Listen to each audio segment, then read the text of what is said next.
My name is James Rowlands, and in 2015 I started the WNR podcast with my friend Dan White. And every month we bring you the latest collections, newest content, 205 Live and the crown jewel of the WNR NXT update. Also each month the latest pay-per-views, and we are live not only for the Big Four but every takeover as well. Plus, in 2019, we go back 20 years and witness the Attitude Rise and the WCW's demise. Until we've watched everything, we are with you, and we are the WNR.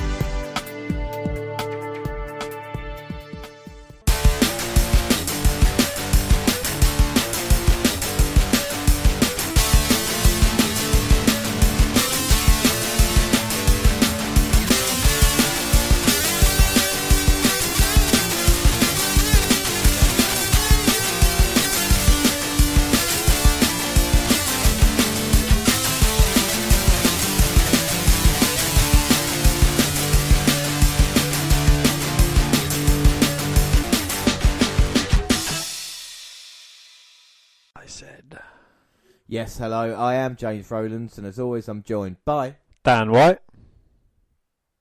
And on to that, and it is the WNR219, it's WWE versus WCW May 1999, but first let's start with the alternate intro. I see why you like this video camera so much. You do? It's not quite reality, it's like totally filtered reality. It's like you can pretend everything's not quite the way it is. And now on to the intro. What's that quote from, by the way? That's Blair Witch Project, 1999, come out 20 years ago. You know, I've never seen that film. I've seen it's kind of a spoof version of it. Well, it's not a spoof, it's actually a porno called The Erotic Witch Project. And that is actually a true story. Yes, I am filthy, but I don't care. No, I completely believe you. Okay, now on to the normal intro. In 1999, WCW and WWF were the two biggest wrestling companies in the world, and for the past couple of years had traded the number one slot. But as the year started, it seemed WWF had a plan to continue its hugely successful Attitude Era, while WCW has seemingly lost the plot. Rather than focusing on younger talents like Booker T, Jericho, Benoit and the super over Goldberg, it instead pushed over-the-hill stars Hogan, Piper and Flair and continued the NWO even though it had passed its peak. This year, the WNR podcast go back 20 years and witness WWE's rise and WCW's demise. This is WWE versus WCW Monday Night War, May 1999. Well, let's start off in WCW, and the last time out, DDP had become world champion for the first time, then losing it and winning it back from Sting on a new look Nitro. With this and the absence of Hogan, could WCW turn the Monday Night War around? So it's Monday Nitro, episode 187, and it's May the 3rd.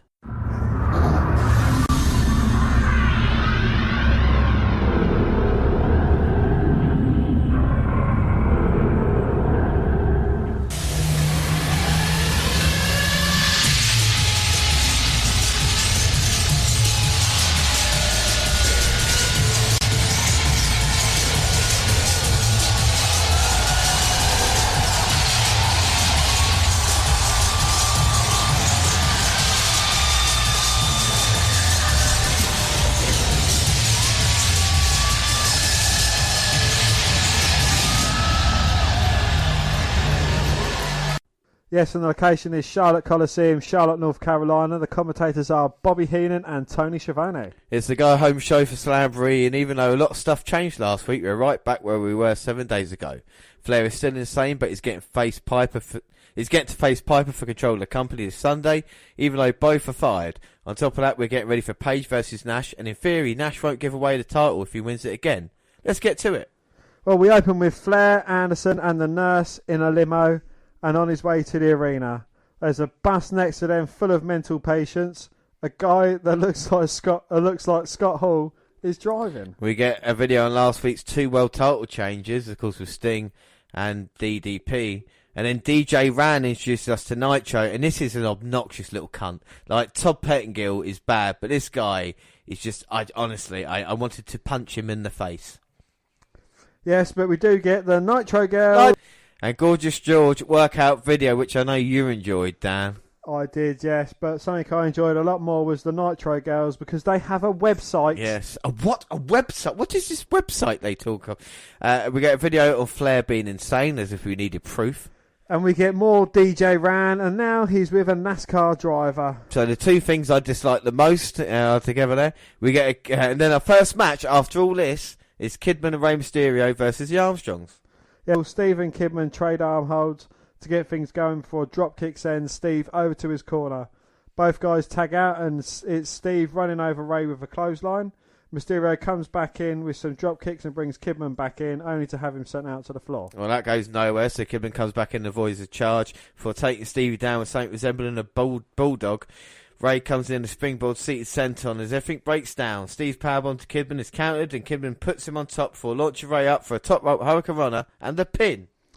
Yes, it was a bit of a crap match. The Armstrongs didn't get much to do here.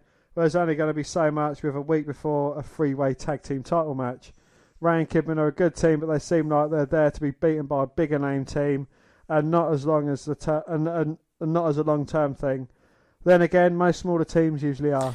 Well, post-match, the Horsemen come in and beat down the champions. Raven and Saturn come out for saves for beating down Kidman and Mysterio. That brings the Horsemen back in to put Raven and Saturn in their holds and stand tall.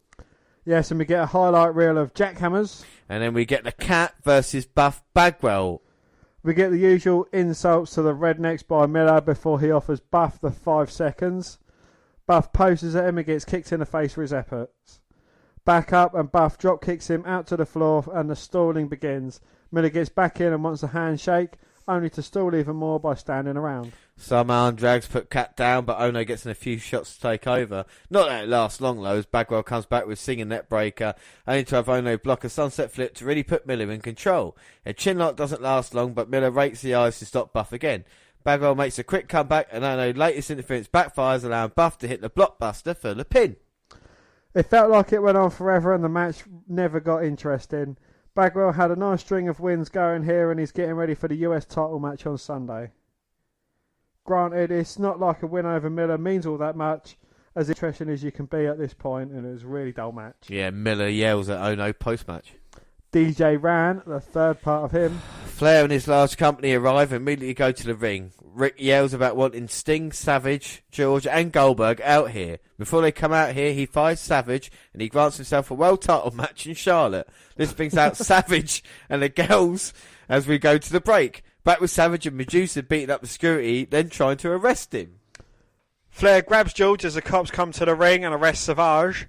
Robinson talks trash and struts, but George breaks free and slaps him down. The nurse chokes George out as Flair insults Goldberg and Sting. This brings out Sting to punch Rick in the face, followed by Goldberg, who does the same. Sting and Goldberg brawl, beat up security and brawl some more until a ton of guards break it up. Somehow they'll over 15 minutes. Well, after a break, Flair is talking to Stevie Ray of all people and offers Stevie $100,000 to take Nash out tonight. Ray agrees. And we get Nitro Girls. And up next, it's Hardcore Hack versus Bam Bam Bigelow. And the winner gets knobs on Sunday. Easy. Well, for the title of King of Hardcore. Wasn't Bigelow king already? Oh, I don't know, but they throw weapons before the match to trade trash can shots to start. For Bigelow nails in with a pair of lids.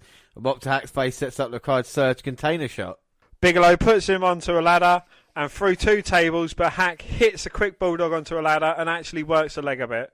We take a break because this match needs to keep going for some reason. Bigelow superplexes Hack through 2 tables as Knobs comes in with a trash can to beat on both guys, and the match is thrown out. So am I to understand that a hardcore match just ended in either a double DQ or a no contest? Another one of these messes, and now I'm probably going to have to sit through a triple threat match on Sunday. Horrible non-match with nothing redeeming whatsoever. Well, maybe the surge was quite good. Well, Ray tells the Black and White that Flair gave him $50,000 to take out Nash.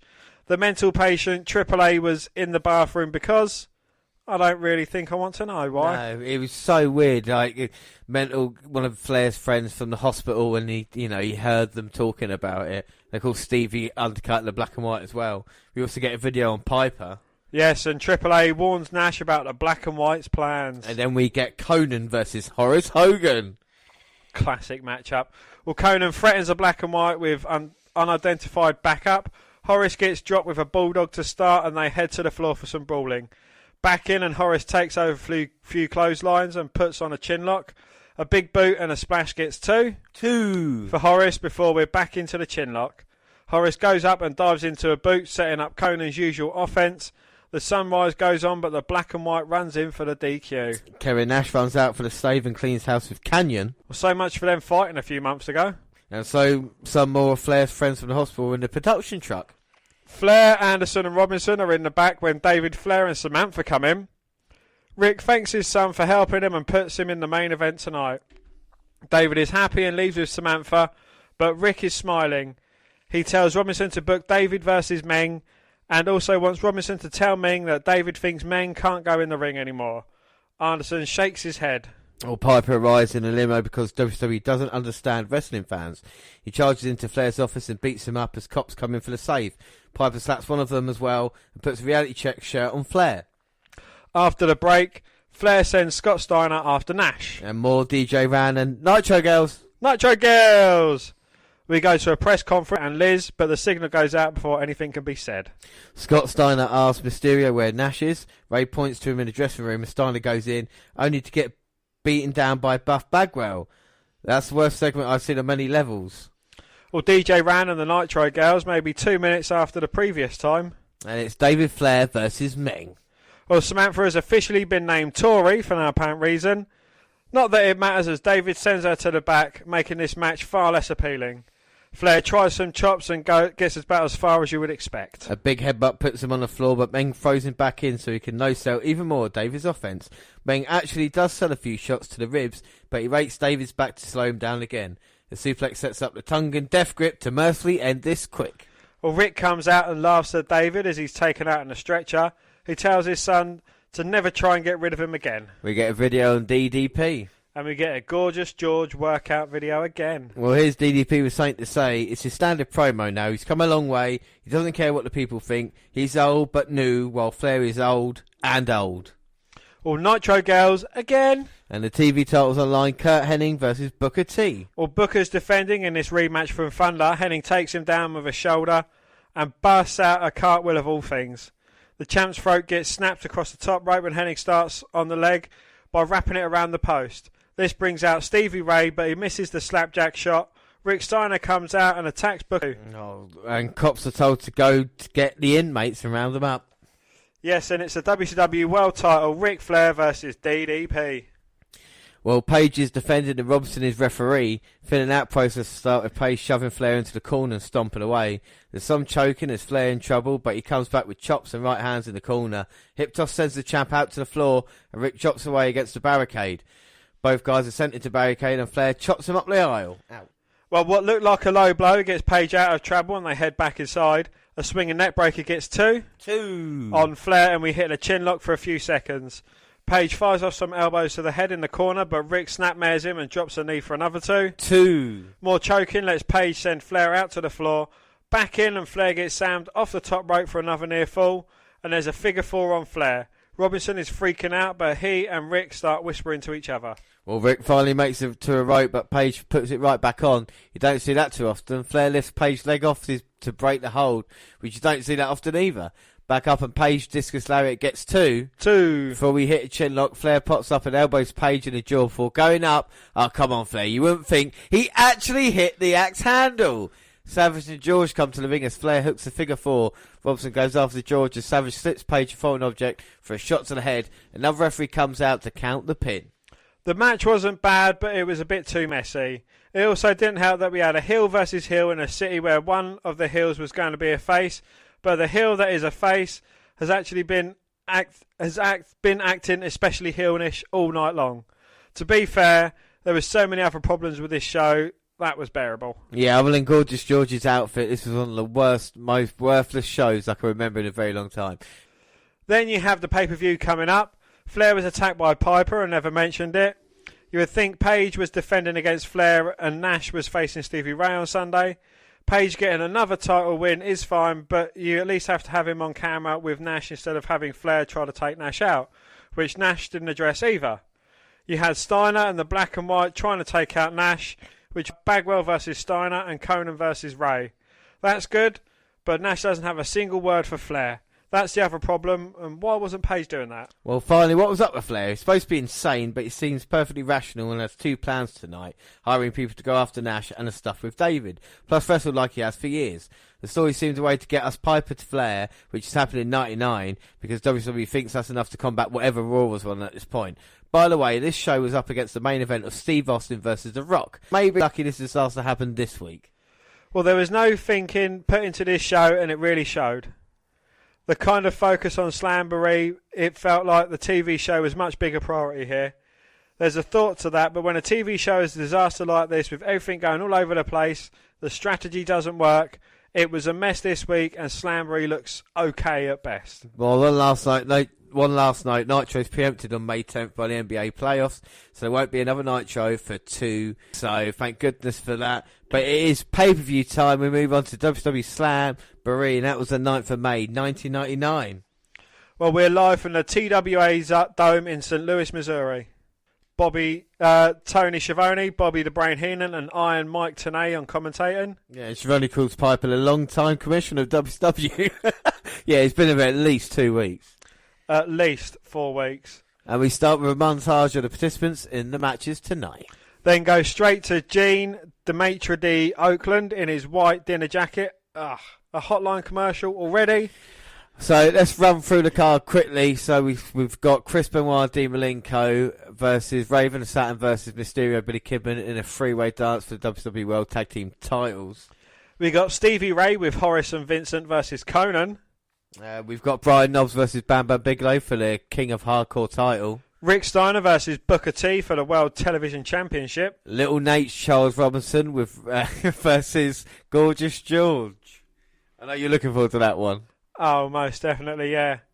Buff Bagwell versus Scott Steiner for the US Heavyweight Championship. Rowdy Roddy Piper versus Ric Flair for control of WCW Wrestling. Sting versus Goldberg. And Big Sexy Kevin Nash versus DDP for the heavyweight title. So the card doesn't look bad on paper, does it? So yeah, we are live in St. Louis, Missouri. We see all the fireworks going off, and it should be interesting. We've been building up to it, and you know, DDP's world title reign's not been too bad since winning the Spring Stampede, you know, in the Fatal 4-Way match. So he's won and lost it since then, of course, with Sting. But he's there tonight against Kevin Nash. What match are you most looking forward to seeing? Probably the Goldberg match. Goldberg versus Sting. Yeah. It'll be interesting. You know, we've seen it the past couple of weeks. Kind of fans behind both men. It's a big bunny match, but the problem is there's not much build-up to it, is there, you know? No, there hasn't. It's all mainly been about Ric Flair and his goings-on and shenanigans, really. Yeah, and he's going to be facing Rowdy Roddy Piper later for control. So, you know, there's going to be a lot on the line for the future of WCW at this point. So here we go. Tag team titles are on the line to start us off.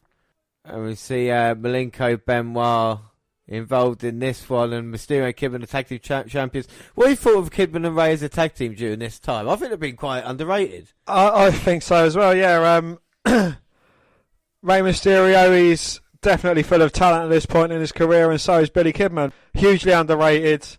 I'd like to see him keep hold of their titles tonight. Whether that happens, it's a different matter altogether. But they're going up against Malenko and Benoit, who are two very good performers in their own right. And Raven and Saturn again, who at this point in their careers are still relatively good as well. Yeah, I mean, you know, we've seen the Raven flock come and go, and the kind of remnants of that, and the respect between Raven and Saturn recently on Nitros. We know about Kidman and Mysterio being a natural bond together, and of course Benoit and Malenko being part of the Four Horsemen. They're trying to bring that back, and they've come close, haven't they? And they actually, you know, were surprised by Kidman and Mysterio. So it has been a good story. Plus, I think there's 6 guys who, when you look at the WWE overall, have got quite big futures as well, if you know what I mean, like the way they could be used. But only 2 of them become heavyweight champions. It's like WWE should have learned about it and have been like, right, let's have a look at these guys to see if we can use them more. There we go. We're starting, of course, triple threat rules. Malenko caught with a back body drop by Perry Saturn. The team of Saturn and Raven are both, and Kidman and Mysterio, both targeting the 2 members of the Horsemen, getting them out of the ring and turning their attentions to each other. Doesn't Rey Mysterio look weird with a completely shaven head? I know, it doesn't look right, but you can see they're both wearing their denim, so I guess they're teaming up in that way. Perry Saturn's still wearing skirts. Yeah, he accepted it after the Chris Jericho thing, and a great move there. Overhead belly-to-belly suplex over and out. Kidman lands to the outside on those wafer-thin mats. They are just mere millimetres thick, James, over pure concrete. Malenko with the Irish whip and the... Is that Hogan sucks chant? Kidman sends Sternum first into the turnbuckle, and then Benoit grabs him for a German with a Malenko kick assist. Sends him over the shoulder. Kidman gets the tag into Ray.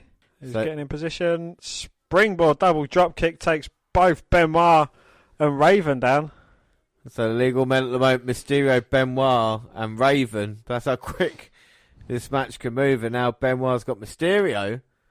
Ray fights off for a Hurricane Runner and gets caught behind by Raven. And a lot of quick pin attempts by the two guys as Benoit's laying prone on the mat. Raven eventually gets Mysterio up, throws him sternum first into the turnbuckles. He tags in Billy Kidman as Benoit takes out Raven. Kidman and Benoit working together. Hang Raven up on stomach first on the top rope. And Benoit with a chop to the chest of Kidman. And then snots all over him. And now Mysterio in. Just over word with Benoit. Oh, short clothesline ducked by Kidman. BK bomb. A nice show of strength led by Kidman. Now he might be looking to put Benoit away. Was Kidman going for the flying headbutt? He went for it. Benoit moved. Benoit straight into the crossface. That brings Raven back into the ring to kick Benoit in the head. And for those on the concussion count, Benoit has taken 2 shots to the head in this match. And now Raven tags in Saturn. Saturn is perched on top after Raven. The suplex. Splash to the back of Benoit, but Malenko in there to kick Saturn at the back of the head to break it up. Rey Mysterio in reverses an Irish whip, sends Malenko into the corner. But Malenko sending Ray over his head. He lands both feet on the top rope. Takes out Malenko, but Benoit and Saturn in to break it up. And all 6 guys are in the ring now. And the melee proceeds. Well, I don't think the referee's got any control of this match at the moment. And Benoit pulling Malenko out. Raven from the Royal Rumble. And Mysterio takes out Saturn. But Raven from behind sends Mysterio out. Saturn flies over the top rope, takes out 3 guys. Benoit snaps suplex to Raven. Looks to go up top.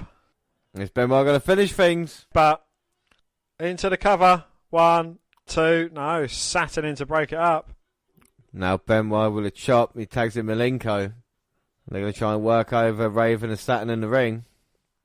Double Irish whip, the double back elbow. And Mysterio sent all the way out. Down to the floor. And Kidman down as well. And Benoit and Malenko looking to put Saturn away. There is actually no order in this match at the moment, though, is there? No, the referee should be stopping Benoit and Malenko just being able to double team. No, because in triple threat rules, it's no disqualification. Yeah, but still, the referee needs to make sure this doesn't turn into a handicap match. But still, triple threat rules, no DQ. At the moment, the referee is doing nothing about it. And Malenko and Benoit just knocking everybody else off. And working on Saturn. Double suplex to Perry. Kidman and Mysterio trying to get back into things. They get cut off by Malenko and Benoit. God, fucking hell, that was a bit of a cock up by them two, I think. They were both going for completely different moves. Yeah. One was going for a backdrop, the other one was going for a flapjack. And Mysterio landed face first, and now still Benoit and Malenko. Referee is having a quiet word. Ray gets slid out the ring on his belly. They're tagging now. They're tagging. To a big chorus of boos from the crowd, though. The intensity of Benoit with them chops. And Billy Kidman there with Irish whip to the corner and bounce off the ropes, takes out Benoit. Throws Saturn in for the same, who ducks it and delivers a super kick to the jaw. Saturn then hangs up Kidman on the top rope. Springboard takes him out and both men go out the ring. Mysterio trying to protect his partner, but Benoit is dived off as well. Taking Saturn out. Crazy. It's just anything goes at the moment. Pretty much. And now Malenko taking Mysterio out on barricade. Benoit with a German and a bridge. Saturn managing to kick out. Ah. And we've got Kidman, Raven and Mysterio going at it on the outside. But does this play into the hands of the Horseman as Benoit's there? Roll up by Saturn. Only gets him a 2. 2. Well, Saturn runs into Benoit but still can't put him down. Now he's going to go for the German. Looking for the trivecta. Hit 2 and the third. Bridges out 1, 2. Kidman in to sweep the legs of Benoit to break it up. But they're the team making the quick tags as well. Malenko in again. I think this time last year saw Malenko win the Battle Royal under the mask and beat Jericho for the Cruiserweight title. So, he's always been featured heavily no matter what. And again, even in this match. But he went for the cloverleaf and nearly got caught by Saturn. I think Billy Kidman had to break that one up again. Irish whip. Oh, Billy just sent sky high, at least 8 foot in the air. Yeah, at least 10 or 12 foot. Saturn takes Benoit off the apron but gets caught behind by Malenko. And now he spits at Mysterio. And as Benoit's beating up Saturn, Malenko's beating up Kidman in the ring. He's going to go for the powerbomb. For the cover, but no, Ray in to break it up. And now Malenko's got hold of Saturn as he tags in Benoit. And a snap suplex by Benoit. For the cover, but Kidman pulls the leg. Goes for a cover of his own. Benoit pulls him off. Dragon suplex with a bridge. But this time Rey Mysterio wins. Benoit. I got to tell you, officiating this one's been awful. Referee was out of position there. And I know Benoit and Malenko have kind of been dominating this match, but Kidman was down for way longer than a 3 count there. And now Malenko is whipping Kidman up again. Malenko looking to plant Kidman, who hits Malenko with a drop kick. Raven's hardly been in. Benoit gets a tag. Saturn with a side Russian leg sweep. Both men are down and prone. Saturn rolls a shoulder. Now he's looking to get to Raven. And now Raven's in, takes Malenko off the apron. And just goes after everyone. Raven doesn't look in great shape either, No. As he comes in now and he's got Benoit. Hit the 3 suplexes though. That's nice by Raven, but he doesn't go for the cover until a little bit later on. And I believe that gives Benoit a chance to recover and kick out. Raven tags Saturn back in. And Saturn has been beaten up the majority of the match. Saturn and Kidman working together to clothesline Benoit. And now Mysterio gets a tag in. Hits a Hurricane Runner, goes for the cover. Benoit down to break it up before Ray could even get a 1. Benoit sends Mysterio sternum first into the turnbuckle. Saturn there to break it up. The Raven knocks off the apron by Benoit. And he's got Saturn. Mysterio's tagged in Kidman again. And Raven's taken out Malenko now. Saturn's taken out Benoit. And Kidman's out on top. Clothesline takedown by Kidman. Hurricane Runner off the top from Ray. And this might be their chance, but Malenko's in to stop Kidman. Looking for the powerbomb, but Kidman rolls him up. Only gets a 2 count. 2. Raven knocked into the corner. Bronco Buster from Ray to Raven. Now Kidman puts rope. Sends Ray up. Hurricane Runner off the top. Oh, it's brilliant. Mysterio with a cover. But Saturn was right there to break it up. And now Kidman's putting Saturn on that top turnbuckles on Mysterio to come running in. Saturn catches him, plants him with a sit-out powerbomb. And Saturn now going after Kidman. Oh, he gets turned into an X-Factor though. What? Benoit to break it up. And then Raven to kick Benoit out of the ring. This is crazy. And Raven now's got Kidman. Sliced bread from Kidman. And now Saturn signaling for the rings of Saturn on Dean Malenko. It's on Anderson. On Anderson comes in and hits a spine buster. Oh, look, the referee was conveniently out of place. Referee walked by Alan Anderson as he came in the ring, which didn't help things. And now Raven's down, but there's a guy in with a mask. And who is that man who's just hung Kidman up on that top rope? A Sting mask with a DDP t-shirt. Even flow DDT. Malenko's got Saturn in the Texas Cloverleaf. And Raven and Saturn get the victory. Oh! It was Canyon. Well, who better than Canyon? And he's won the tag team titles for Raven. And a former Ravens flock been trying to help his friend. Well, Arn Anderson can't really complain about outside interference here, can he? Not at all, no. Well, that was an absolute clusterfuck of a match. Yeah, but I quite enjoyed it, though. It was good, and just took something crazy to get the result, I suppose. It went on for ages as well. It was given a lot of time, and with the talent involved, I'm surprised it's Saturn and Raven to come out on top, though. Well, after this, we get a montage of Diamond, Dallas, Page. And well, it's a match we've all been waiting for, Dan. It's Stevie Ray versus Conan. So is Stevie Ray the leader of the Black and White now? Or is it Horace? Or is it Vincent?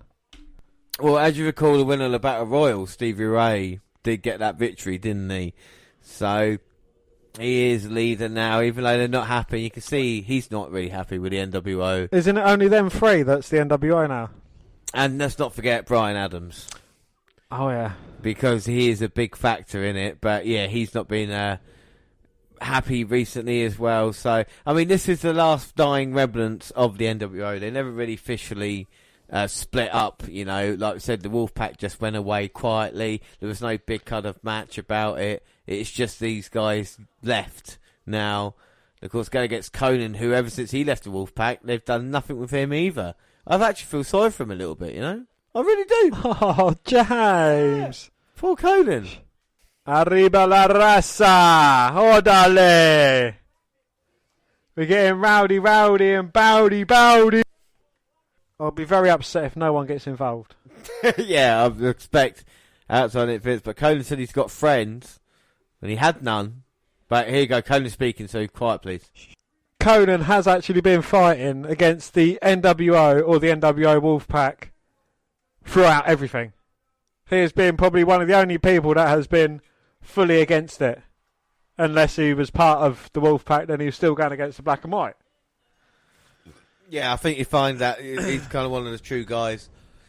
DDP might have been another one, but now he's kind of turned heel on himself, hasn't he? You know, so indeed, yeah. It's quite weird in that way. Goldberg was never aligned specifically to take on the NWO, and I think Conan's kind of stayed true to that. And I mean, the treatment of it has been terrible. And now you consider he didn't even have a feud with Kevin Nash after he got kicked out of the Wolfpack, did he? You know, it was kind of, and then he had to look at Rey Mysterio. If it was me, you know, Black and White should not be around. These guys should not be here. Conan had a chance. His reaction from 6 months or a year ago to now has been dimmed because they've not used him correctly. When you compare it to someone maybe he's got the talents of a Road Dogg, would you say that's fair? Maybe. Yeah. You know, look how well he's used in WWE at the moment. You know, at this time. But again, would he have had more of a chance if they wasn't focusing on the Flairs, the Pipers, and you know, there's a match that's obviously set better on the card between a fucking referee and a female valet. Yeah. Well, Conan there with a drop kick to Stevie and Vincent already up on the apron. So someone being on the apron actually stops the count now. And a super kick by Stevie Ray, who's really done nothing to show me. Don't get me wrong, he's a solid wrestler maybe, but... Did he just mouth the words, "fuck you, motherfucker"? I think he did, yes. Sorry to interrupt you, but I couldn't overlook that. Honestly, like, there's, you know, this NWO B team, C team, and now Horace working on him as Vincent holds him. So, say Conan does get the victory here. Would this make Stevie Ray look even worse, seeing as though he's got two guys on the outside beating him up when the referee's easily distracted? Yeah, without doubt. You know, this is at the moment, Stevie definitely gets the victory. Conan being beaten down. There's just no need for it, you know. This is a Nitro match. His really lumpy scars on his shoulders really freak me out as well. Mm. Well, I've never known a wrestler to say, "Yeah, I want referee trousers." Yeah, well, it's Stevie Ray. What kind of outfit do you want? Well, you know, a referee shirt is like, "Say no more, mate. Say no more." Yeah, and I want a slapjack. Like, what, why? Do you use a slapjack? No, I just want slapjack. Yes, like slapjack. We can have Slim Jim dressed in like red and yellow. Nope, slapjack. And Conan trying to get out of this. Oh, what they're doing? Oh. Stevie clusterfuck Ray. Oh, God. Yeah, if you're not using him with Booker T, I don't care for Stevie Ray, to be fair. I mean, Conan, to his credit, I mean, he's shit as well. Like, you know, let's not forget the root problem of Conan to begin with. Stevie Ray saying, "I'll kill somebody around here." Is that something that a wrestler should say, even if you are a heel? I don't think murdering someone is appropriate, no. Now Conan getting to his feet. Ducking under a clothesline, Stevie Ray hitting a back elbow. And Stevie just standing tall instead of capitalising on the beatdown of Conan. I'll tell you what the problem with this match as well. You can see how people take suplexes. Yeah, that's how basic it is. It's like, okay, what you do, I jump over you and then I land my feet pressed like that, taking the back bump. There you go, there's the slam. We weren't quite sure, so can you show us with a scoop slam? How does someone go off top? Wait, what there, dog? Second, move out the way. Oh, foot up, classic foot up. And Conan, that was terrible. Conan rolling through, yeah. Clothesline takedown. We're getting bowdy. Shirts off. His trousers look like coming down as well. Put your trousers up, Kate. Frog and an X Factor. It's trousers in his knees. Oh my god, here we go. Conan gets his leg sweep from Horace. Stevie Ray drops a leg to the back of the head. Oh, it's Mysterio. He's down to help out, but he gets caught by Vincent. They fucked up the first time, so then they got him with a second time, and Mysterio takes of the NWO CDE team. Yeah, Mysterio helping out, and it looks like Stevie is going to try and put Conan away, but Mysterio in. What was meant to happen was Mysterio was going to come off with a seated senton, take Stevie down, and Conan rolled him. But what happened was in slow motion there, as Mysterio came off there, but he helps out Conan, and maybe this is a kind of a new team now. They are very similar shaved. Gold chain, you know, earrings. Orale, arriba la raza and all that. So, Dan, what are your thoughts on that match? It was what I'd like to call a comedy. You know, everything that could go wrong probably went wrong. You know, as much as the seated senton to the roll up, to the showing us how you do scoop slams and how you don't sell a foot to the face when coming off the top, to how you have to take 2 attempts at doing holding someone's hand behind their back so the other person can duck and you hit your partner in the head. Fuck you now. Well, after that we have a montage of Kevin Nash followed by Rick Steiner at a backstage internet location. Now a montage of Sting followed by a backstage shot of DDP discussing Satan's secret with Bam Bam Bigelow. Tenay points out they are both from the Jersey Shore. I think it's a nice attempt at a setup. And now here we go, Dan. It's Brian Knobbs versus Bam Bam Bigelow. Who will be king of hardcore? Dan, are you a fan of Knobbs? I prefer sags. Why sags and Knobbs? Oh, because, you know, this Knobbs is just too big. Jerry just sags. Yeah, well, here comes Bam Bam. And hasn't he gone from from way up top there to probably low below Conan? He debuted feuding with Goldberg, like we say, around Starrcade time, and now with Brian Knobbs in a hardcore match. And we've seen what hardcore title matches are like on WWE at the moment. So I mentioned Road Dogg earlier. Of course, Al Snow, Bam Bam Bigelow can't even throw things into the fucking ring. Everything he's thrown into the ring has bounced off the ropes to come out. Hey, finally gets something. What a fucking moron. This is going to be terrible. It's going to be brilliant. A trash can shot by Brian Knobbs. We've got to embrace the waste. Is this going to be better or worse than the Stevie Ray versus Conan it's going to be better. Well, Knobbs, I don't know what he's got in his hand. Oh! God. Wherever it was, left a big mark. Nasty Boys, James. Tag team, what do you reckon? Nasty Boys, Dan, what about you? It was entertaining when I was a kid. Yeah. That was about it. I don't know, I'm more a fan of Bushwhackers and they did the same shtick. I do love Bushwhackers. Yeah. I do love me a bit of Bush. Well, Bam Bam hit with a trash can and now Knobbs the outside. Knobbs going with a trash can. Trying to fight each other. I can't even, honestly. And here comes, Isn't Knobbs' finisher the pit stop, where he puts his armpit over your nose and mouth? I guess so. I have honestly no clue. I know Bam Bam is greetings from Asbury Park. That wasn't it. That was just a slam down to Knobs. Just managing to kick out. Ah. So if this was a triple threat match and Knobs was in a pinning predicament and Bam Bam kind of interrupted it, would you say that Bam Bam pulled Knobs off? I probably would have to say that, yes. And now Bam Bam, cooking tray. Oh! Right across the face. Well, maybe he doesn't like Knobs. Well, now Bam Bam's going to go up. Looking to put him away. Flying headbutt. No. Knobs managing to kick out. Ah. A baking tray to the back of the head. Uh-oh, now Knobs with a chair. Oh, cracks it across the back of Bam Bam. The crowd are really not into it either, are they? No. Oh, a trash can shot by Knobs on Bam Bam. Goes straight in for the cover, but Bam Bam managing to kick out. Ah. Are you into this match, though? I don't know yet. At the moment, it feels like Knobs is breathing really heavy. That's what I can hear more than anything else.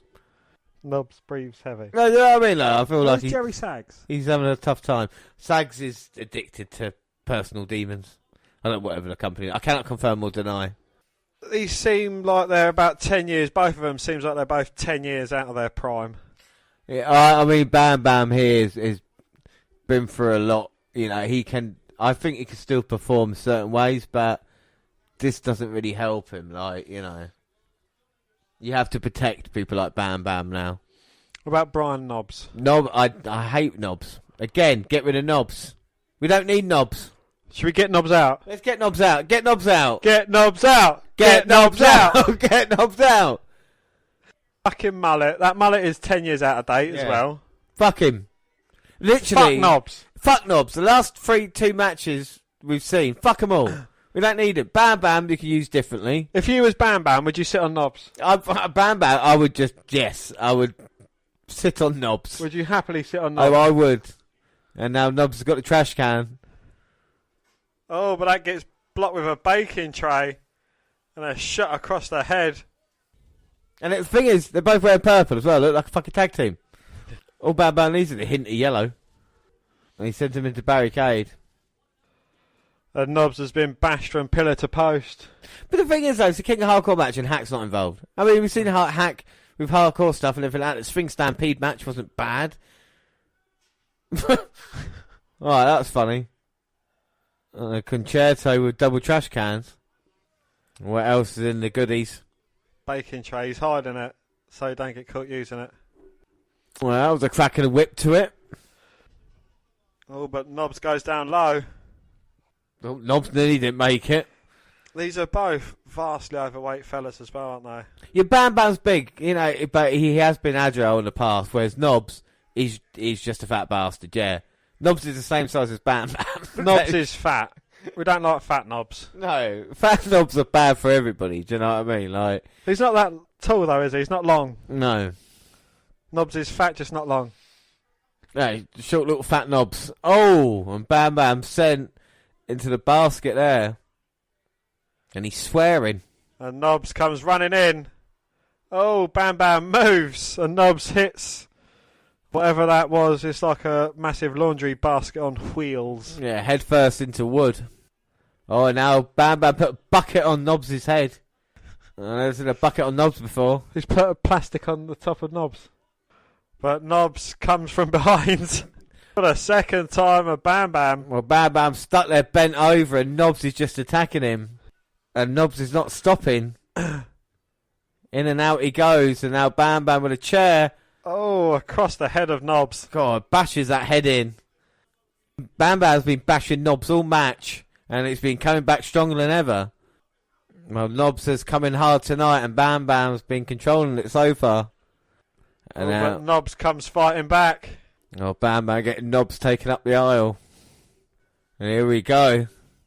Knobs bouncing Bam Bam's head off barricade. Oh, but Bam Bam turns it around and says Knobs into barricade. You can see his shiny head from here, can't you? With Bam Bam, a light reflecting off it. Bam Bam Bigelow does look like a purple-headed warrior. He does. Bam Bam is my purple-headed warrior in this match. That Knobs sent headfirst into WCW.com. There'll be Knobs all over the internet. And now the fans with Knobs. Well, policeman get caught there by Knobs. He's pushing him out of the way and now in the Oh! Knobs is on a fan. And you see the Goldberg t-shirts. And a trash can. Knobs hits Bam Bam over the head with a trash can and sends him into the Goldberg poster stand. Not the Goldberg poster stand. And now we're seeing backstage with a cut off how many seats they could have had. Knobs definitely is going in hard on Bam Bam. Oh my word, and he goes down low. And now Knobs puts Bam Bam on the table. And Knobs is going out in the fans. Well, the fans shouldn't grab hold of Knobs. No, they should leave Knobs alone. Let go of their Knobs. Oh, that Knobs touching a little girl. Oh my God, that Knobs too close to those children. And he's going up, holding on to and cheering. Here comes... Oh! And I have no idea if he hit it or not. I think they both came off the table at the same time. The table didn't break. Did Bigelow move out of the way? I think Bigelow was falling off the table. Bigelow sends Knobs for a table. Now goes for the cover. And thankfully this match is over. Bam Bam beats in a hardcore war. Knobs got beat. Yes, so Bam Bam Bigelow is now officially the king of hardcore. Well, if there was any doubt, and I mean it was a hard-fought battle with Knobs, but Bam Bam won out here in a hardcore war. What are your thoughts on this match then, Dan? I think there's too much stunts, not enough wrestling, but you can't expect wrestling from these two hacks. And where was Hack? Yeah, exactly. Where was Hack? Anyway, up next, it is TV title on the line, and it's Booker T versus Rick Steiner. So here we go, TV title time, and Booker T's been an interesting character, and so's Rick, because you talk about people who have stood up with the NWO, you know, Scott Steiner finally turning his back on Rick, and we saw the storyline, you know, for a whole year, wasn't it? You know, and they finally didn't have that match to kind of finish things. And now Rick's kind of turned to the dark side a little bit. As for Booker, was TV champion, was gaining a lot of momentum, and then kind of feuded with Scott Steiner. That kind of took it all away, you know, and now he's been put back in that position. I think there's a lot more could be done for Booker. You know, he's been great. As for Rick, I've not been a fan of Rick, and going back and seeing him, the face Rick I understood, but this kind of new Rick that we've got now doesn't make any sense, you know? Well, the Rick who kind of turned his back on being a heel with his brother Scott, and then now turned heel just for the fun of it. Yeah, I know it doesn't make any sense. Well, it makes sense Stevie Ray telling Booker, you know, be a part of my team, and him turning him down and all the shenanigans they've had, because you can see Stevie Ray's kind of controlling, and Booker's come out of his shadow, hasn't he? And that's kind of worked quite well. He has indeed, yes. But they're not expecting a classic matchup. Booker T, you know, he's a very good performer. Rick... I think Rick might work in a tag team, but if you're going to push stars to be involved in television title matches, I don't think it's Rick Steiner. I think there's other guys we saw, especially in the tag team match earlier tonight, that could be used in this position here, you know? Most definitely, yeah. But we'll see how things go. We won't write it off just yet. That is a glorious moustache/mullet ponytail combo that the referee has got going on there. Yeah, Nick Patrick is really bringing it tonight, isn't he? There's nothing wrong with a ponytail moustache. It was acceptable in the 80s, as the song goes. Well, Booker T and Rick like having an early exchange of shoving going on there and a bit of a test of strength. Referee's trying to get between them to stop them having a wrestling match in the middle of this wrestling match. Yeah, he seems a bit of respect. You know, Rick hasn't fully embraced the dark side yet, even though that's the way he's going. That's Booker, yeah. And Rick now backing Booker up into the ropes. Rick with the right hands and overhead belly to belly. Very impressive for him. Clothesline takedown. Just running through Booker T, who rolls out of the ring for a bit of a breather. And the fans are still oohing along with Rick. I can't really take people too seriously who wear in like the amateur wrestling style singlet. No, I mean Kurt Angle did it and he was wearing a wig, wasn't he? So, you know, that's kind of takes away from it. Oh, Rick, I don't know. There's nothing that really excites me about him, you know. I can get behind Booker T, but just with Rick Steiner, I can't, you know. Scott Steiner, on the other hand? give and take sometimes with Scott. You know, I think he thinks he's a lot better than he is. Yeah. So, you know, we'll see. Spud Bagwell, another, you know, that was his partner since the split with Rick, and then that's been dealt properly. At least they're going to have a blow-off match tonight. At a pay-per-view. Yeah. The way it normally should go. And Booker a leapfrog and a super kick. Spinning heel kick to the midsection. And a second to the chin. Tumbling Rick out the ring. Steiner on his hands and knees on the floor, wishing he had someone like Knobs behind him. Now just pushing him. Rick now is going to try and come up with a game plan. And Booker avoids Rick Steiner in the corner, hits him with a slam. And the thing is, it just seems a little bit slower. You know, I know we're used to kind of today's pace as it was, but even back then, they seemed to be different. And WWE always kind of felt like that to me, you know. The storyline was a bit better than the matches. Even then, the storylines now, tonight, there's nothing that kind of really gets me involved in it, you know. No. Now Booker T just slowing down Rick Steiner.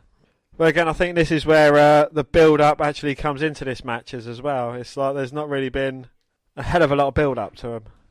No, I mean, Rick Steiner's not happy that Steve Ray got involved. And the question is about Booker with, you know, with Rick. He's not really done much with him either, like he said. So he's kind of been involved, and now he finds himself here. Rick hangs up Booker on the top rope, clotheslines him out, eliminates him from the Royal Rumble. Oh, Rick going to the outside of Booker, sending him to barricade. Rick in with a roll-up, only gets a 2 count. 2. German suplex, who sends Booker halfway across the ring into the ropes. Eyes him up for another pin attempt, but only again the 2 count. 2. And now Rick Steiner on the back of Booker, just raining down with forearm shots. And referee warning him, but it's legal at the moment. Now Rick hanging Booker up on the bottom rope, choking him out. Referee eventually calls for a break. Rick Steiner still punching away at Booker T. Being warned by the referee and then just doing a full centre of the count. And then just down with a boot as well. Snapmare and elbow gets 2. 2. Irish Whip sends Booker into the corner. He gets a back elbow up. Finally getting a bit of separation. Can he get back into this match? There's both men hitting elbows and forearms. But Rick remains in full control, choking out Booker in the corner. And Booker then blocking it, hits a suplex. Gets some separation. But it's Rick on top. And now Rick Steiner's got a submission on. And Booker T might be going out. He's been dominating. No, Booker managing to fight his way back into it, but Rick Steiner with a grab at the back of the trunks drags him back down to the mat. Second time it happens. But Booker not giving up. Elbow strikes to the midsection, and Booker T is starting to get on fire, baby. Ducks a close-arm attempt, hits a huge forearm and knocks Rick down. And now can Booker T capitalise on it. Hits Rick in the midsection. Looking for the axe kick, hits it. Spinner Rooney. The crowd not 100% behind Booker T. Irish whip. Fucking idiot. Well, the commentators called it a sidewalk slam, but it's more of a spine buster. And now Booker going up, but Rick's already up to his feet. We can see missile drop kick. Hits it. What? Oh. Oh, and Scott Steiner out here. To save his brother. Well, what the hell's going on between them? Steiner line. 1, 2... Oh. No, Booker managing to kick out. Not like this. We haven't seen the Steiners together for a year. Booker sending Rick into Scott. Harlem sidekick. 1, 2. Oh. Only a 2 count. And why is the referee's hand under his shoulder telling him to get his shoulder up? That annoys me. And Scott there grabbing a leg of Booker. Tripping him down. And now Rick Steiner going up to that second rope. All the way up now. Top rope, Bulldog. Rick Steiner's your new TV champion for some reason. Well, thanks in part to Scott. And the fans can't believe it, but Rick Steiner is champion again. I mean, Scott Steiner coming out. I mean, what's it mean? We saw more aggressive Are they in attitude. cahoots? Are they in cahoots, Dan? They've not been together since Super Brawl of 1998. It's been a long time. What have we just seen? But as for a match, it wasn't too bad. It's quite slow in parts, but I think the ending was all right, actually, you know? Yeah, I agree. I think the last 2-3 minutes was probably the best bit of the match. You know, it kind of leaves a little question. Why? Why, Scott? Why are you doing this? But we'll see how it plays out. They probably won't mention any of it ever again. Well, we don't know. I mean, Scott Steiner is in action later against Bam Bigelow, so they're interesting times to come, aren't they? Well, after this, we get a montage of Robinson, Flair, Savage and Gorgeous George situation. And of course, we all know what's going on there. If Charles Robinson wins, then Macho Man is never allowed to wrestle in WWE again. If Gorgeous George wins, then the Macho Man is back. And Rick Steiner's backstage warning Buff about his brother. So he's talking to Buff about, Scott, what's going on there? So are you ready, Dan? It's the moment you've been wanting to see on the podcast since we started it. It is the Nature Boy, Charles Robinson. We are going to see Little Naitch. Little Naitch. Woo! You know, I think, correct me if I'm wrong, but we have probably seen more of Charles Robinson than any other competitor on this podcast. Oh, we have seen Charles Robinson loads of times. And look at that. Oh, he's embracing his inner Naitch. Little Nature Boy jacket. And he's with Asia, who's kind of like the WCW's rip-off of China. Mm-hmm. Now, of course, with Nature Boy, they could be twins. Ric Flair, Little Nature Boy on his jacket. And is he going to do a little Naitch strut? Oh, he is. He's our referee now, boys and girls. He is. He is the head referee of WWE. And you look back 20 years in Charles Robinson's career, and he was imitating a little Ric Flair. Look, if this wasn't so silly, it would have been fun, you know. It is still quite fun to see when you've got it. They could have had a Ric Flair versus Macho Man match, but no. You've got to have... No. Oh, no. Have Charles Robinson versus Gorgeous George. Little Naitch. And not George the male, it's George a female. Asia, again, it's... 20 years later, but here comes Gorgeous George, and the crowd responding. So correct me if I'm wrong, but isn't this Charles Robinson's debut match? Yes, it is, yeah. And he's going against a female. A woman, yeah. I'm not taking anything away from females, he's going against a woman. But anyway. I think you recognise the other woman coming out with Macho Man as well. I meant Medusa. Medusa coming out, the one on the left. Miss Madness. Yeah, who is Miss Madness? Molly Holly. Molly Holly. Molly Holly is Miss Madness. Oh, fucking hell, yeah. Yeah. She's made her first appearance in WCW as Miss Madness, who's trained Gorgeous George. Double G. Damn, they look more like double Ds to me, but whatever you say. Hang on. Let's take this match seriously, okay, please. We've got mini Ric Flair going against Gorgeous George. And you want me to take this seriously? There's a really fit-looking Molly Holly. There's some China rip-off who I wouldn't touch with yours. And there's Medusa who, meh. But the maybe. Macho Man could be back. We saw him as guest referee in April, of course, costing Ric Flair. And this is why these two men... They've hated each other going back to WrestleMania 8, you know, if you look at things in that way, hated each other for a very long time. And Ric Flair's not liked in St. Louis. Do you reckon Randy Orton's in the crowd? Is he offering Molly Holly some sex? He's offering Molly Holly and Medusa. And she's going to Little Naitch. Little Nature Boy, the man, Charles Robinson. The match has certainly gone up from Liz. And that, ladies and gentlemen, is your referee. Charles Robinson with not Brian Knobs thrusts, but still. Little Naitch. Oh, Macho Man. Bonesaw's gonna get you. Gorgeous George gonna kick your ass. Macho's a pimp as a sign in the crowd. Well, he's got 3 hoes with him. So here we go. Can we get down to business? Charles Robinson's getting out of the ring. Oh, sorry, I thought Ric Flair was the one in the ring. It's actually Charles Robinson. And this could be the best thing we've ever seen, or the most ridiculous. Macho giving some advice. You're gonna suck it. You're gonna lick it. You're gonna like it. You're going to hit me like I'm going to hit the tree.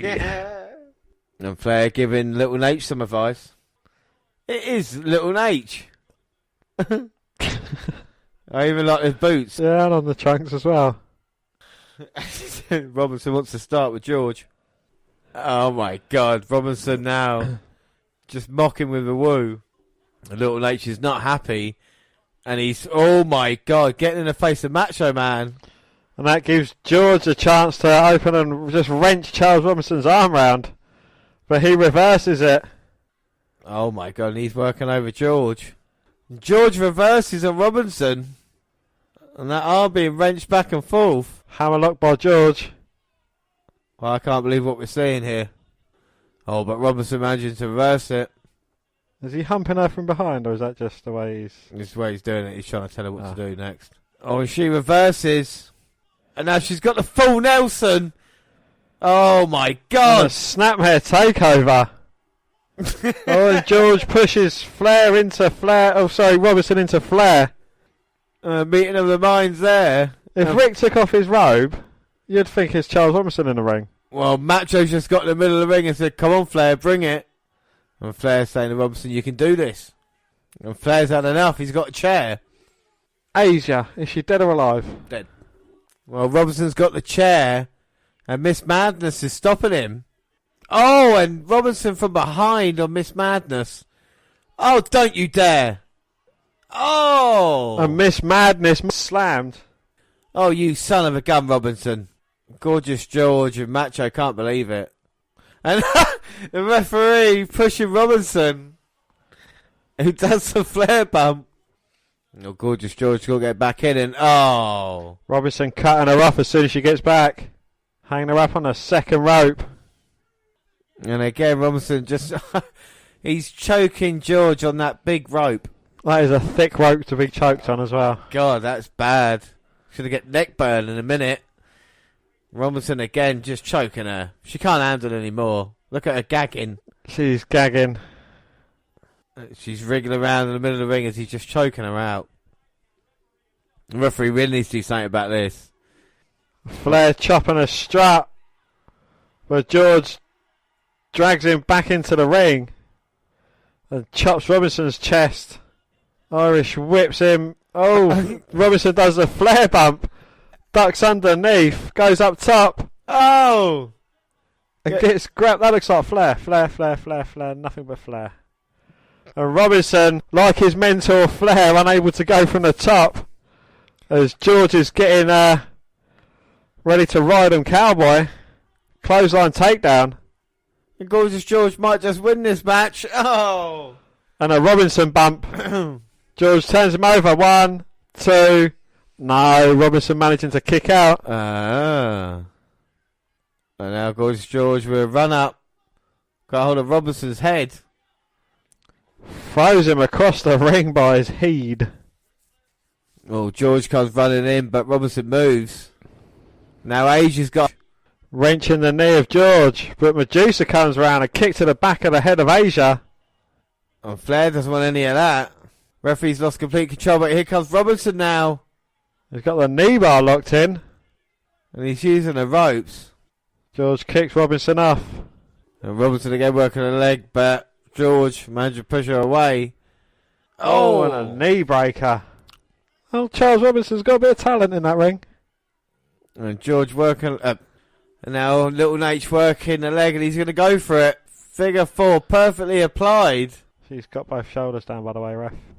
And George in all sorts of trouble trying to turn this. Turns it over, reverses the pressure. And Robinson could tap if he's not careful. Referee distracts again. Flair's there. Oh, but Macho Man in, taking out Flair. And Savage with a low blow to Little Naitch. And slamming down Charles Robinson. And Gorgeous George going up. Hits the elbow from the second rope. 1, 2, 3. Oh, Flair couldn't stop it. Macho Man is back. And he decks Measure. Oh, Miss Madness back to her feet. Medusa. And Macho celebrating. And am I crazy? Was that entertaining? Am I crazy? Did I just enjoy it? I think I did. Well, it was a bit more entertaining than the Stevie versus Conan and the Knobs versus Bigelow, but not that much more. I really liked it. I know I did a little bit of stalling in the early game, but for a referee versus a woman that's never wrestled before, I mean, look at all the bumps Robinson took as well, you know? Full on flair. That's getting there, Robinson, look, penis. Gusset. And an elbow off the top. Look at that pinball she's got. I enjoyed that. And I'm not scared to admit it.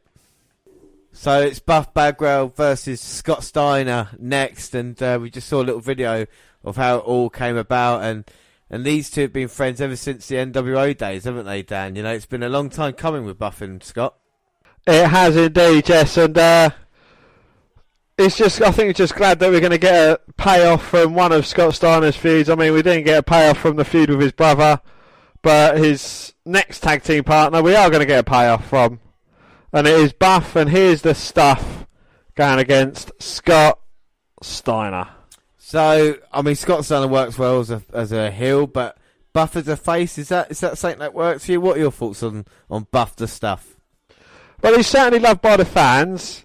I don't think he's talented, and I don't think Scott Steiner's talented either, but yeah. Would you get rid of the two, or do you think there's something worthwhile of keeping them, if you know what I mean? I think Buff works well as kind of like a Healy type manager. You know, someone that could legitimately get involved and, you know, you'd be able to believe it. Whereas, like, you know, the likes of Mr. Fuji hitting someone, you're like, fuck off, or Yoko Ono, or whatever it is. Oh, sorry, Sonny Ono. Yoko Ono is fucking John Lennon's. But, yeah, you know, it's, as far as wrestling goes, no. I think the Steiners work as a tag team. I think maybe that's their best thing to do, is try and build a tag team division which is non-existent, and then have Rick and Scott as a kind of part of it, you know? And Scott Steiner's coming down to Wolfpack music? Yeah, well, I mean, technically, I think there might still be a Wolfpack, and they've not mentioned he's gone a separate way. Hogan is out. Luger? Luger is... We saw something with him and Liz, but we don't really know. He's not really a Wolfpack now. But Scott Steiner's kind of taken on the theme again, you know, the last dying remnants of it. And he is US champion, of course, winning the tournament. Oh, and Buff's on the attack early. Not letting Scott get the title off him, even. And sends him into the turnbuckle, and Buff probably knows Scott's weaknesses of being so close to him this past year, and kind of protecting him in most of the matches and confrontations with his brother Rick. And now down low, neckbreaker. No, not even going for a cover.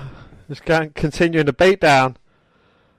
Oh, and as the ref was taking a belt out of the ring, Scott hit a low blow and gets himself back into this match. And what about that one? The referee saw that clear as day. Yes. And Scott just telling the referee to shut up. Is this the same referee that was in control of the triple threat tag match? It might be, and it would be if that's the case. We know what he needs to be doing with him. Steiner line and elbow drop. And Big Papa Pump, yeah, sure, he's looks physically imposing. And now he's got Buff Bagwell up. Upside down into the midsection to the top turnbuckle. And a pose from Scott. Take a shot, ladies and gentlemen, every time Scott Steiner flexes during a match. I reckon if you had a triple threat match with Buff, Scott Steiner and Lex Luger, there would be more posing than there would be wrestling moves in that match. Oh, I guarantee you, yeah. And Buff and Barricade. And look, James, not a single mobile phone in sight. Everyone just living the moment. If I was there, you know what I'd be doing if I was there. Scott Steiner, you the man! Buff, you the man! Exactly. So, and Scott Steiner, the Irish Whip, to Buff on a Barricade. And now George jacking with some fan. Now Scott Steiner with a kick to Buff. Picking up Buff and sending him back first into the top turnbuckle, hanging him up in the tree of woe. Scott Steiner having a go at the fans rather than concentrating on Buff. He's saying, you want a piece of me, gets caught up on that top rope. And now Scott Steiner with a shot to Buff. Just taking him down. And it's been all Scott Steiner in this match apart from Buff in the early going. Calling someone a piece of shit. And now Scott Steiner, snapmare takedown. And just working on Buff Bagwell. It's only finished now, right? And Scott's to Buff. And now he's going to look And here's a belly-to-belly suplex. No, he's going to the outside low. He's getting a steel chair. I don't know why. If he uses it, he's disqualified. No, Buff dodges it and then hits a clothesline. Chair goes back in base. And now the fans slowly get behind Buff and get him to his feet. And now Buff with the right hands to Scott Steiner. Irish whip. Drop kick. And the fans actually getting involved, and Buff might be able to put away Scott Steiner here. Inverted atomic drop. And Scott Steiner grabs the referee and Buff accidentally clotheslines him. And Buff Bagwell's got the steel chair. Rick Steiner's down now. And Rick Steiner saying, no, there's no doing the chair, let's double team him. Oh! Hit him across the shoulder with the chair. And Rick waking up the referee, and well, we asked earlier, there's no doubt now that the Steiners not only cahoots, but are working together again. Both men are champions. Referee checking on Buff. He's out. Ref calls for the bell. Wow. And Scott Steiner wins. And now the Steiners just beat down on Buff Bagwell. And this is why we never had the Steiner payoff, because they might have been in cahoots all along. Well, Buff Bagwell gets taken out. And the Steiners are back together. Well, there you go. United States and TV champions. The Steiners reform. What are you thinking of that, Dan? Is that going to help them out? It'll certainly help Rick out, I think. Scott Steiner, you know, he's quite established. He's kind of done more than his brother since their split. So, you know, if anyone, it is going to work in Rick's favour. Yeah, so the Steiners are back together. And, of course, you know, it'll be interesting times to see what goes on with that. But up next, of course, it is for control of WCW. It's Rowdy Roddy Piper going against the Nature Boy Ric Flair. And what a crazy storyline this has been. For Flair getting taken to the mental hospital, Rowdy Piper being made the commissioner as well. What have you thought of sort of the power of control of WCW, Dan? It has been crazy, and literally crazy. I mean, Ric Flair was sent to an insane asylum. What the fuck's that all about? You know, these two guys, they're definitely over the hill. And again, you know, they're taking up places on the roster that could be used for people that probably deserved it more. Could go together in matches that we haven't seen before, as opposed to recreating what made WWF popular 10 years ago. Well, it's an interesting matchup, Piper versus Flair, because we've maybe not seen it as much as other matches, but again, like I said, these two guys past their prime. And to be in control of WCW, what's it mean? I mean, Flair beat Bischoff, you know, to win control of WCW and become president, and then Rowdy Roddy Piper comes in. So you've not really explained it, who really is in control of WCW. We've not seen Bischoff since then, have we? So that is a question. And Flair earlier, you know, he's got his problems with Macho Man. Now has to concentrate on Rowdy Roddy Piper. I mean, for Flair for not being used at all is, like you said, being used week in, week out now. But Indeed, yeah. He's not coming out here alone. No, he's got Asia and Arn Anderson with him. So we are back in action once again with little Naitch. No, sorry, it's not Charles Robinson. It is big size Charles Robinson, Ric Flair. With little Charles Robinson, who wants to be the referee in this match. And he is still president. He's just fired a referee. Well, to be fair, he can still do this. Rowdy Roddy Piper saying, well, that's what he says. Think of that referee's children and kids. Oh, Piper's had enough talking, and he slaps Ric Flair so hard that he falls down. Well, the match has started. It might be over soon. Well, I know Piper and Flair didn't talk about their matching costumes in this match. But Piper with the chops. Both dressed in blue and battering each other, black and blue. Piper with a high back body drop. Robinson telling Piper to back up. Piper grabs hold of referee Robinson. Well, Flair holds all the cards at the moment. As Piper spits at Flair, trying to get him to come onto him. Both men lock up. Flair backs Piper into the corner with a chop. Piper turns it round and delivers the same to him, but threefold. Fivefold. Blocked by left and right. And Flair absolutely entertaining, does a Flair bump after being boxed silly by Piper.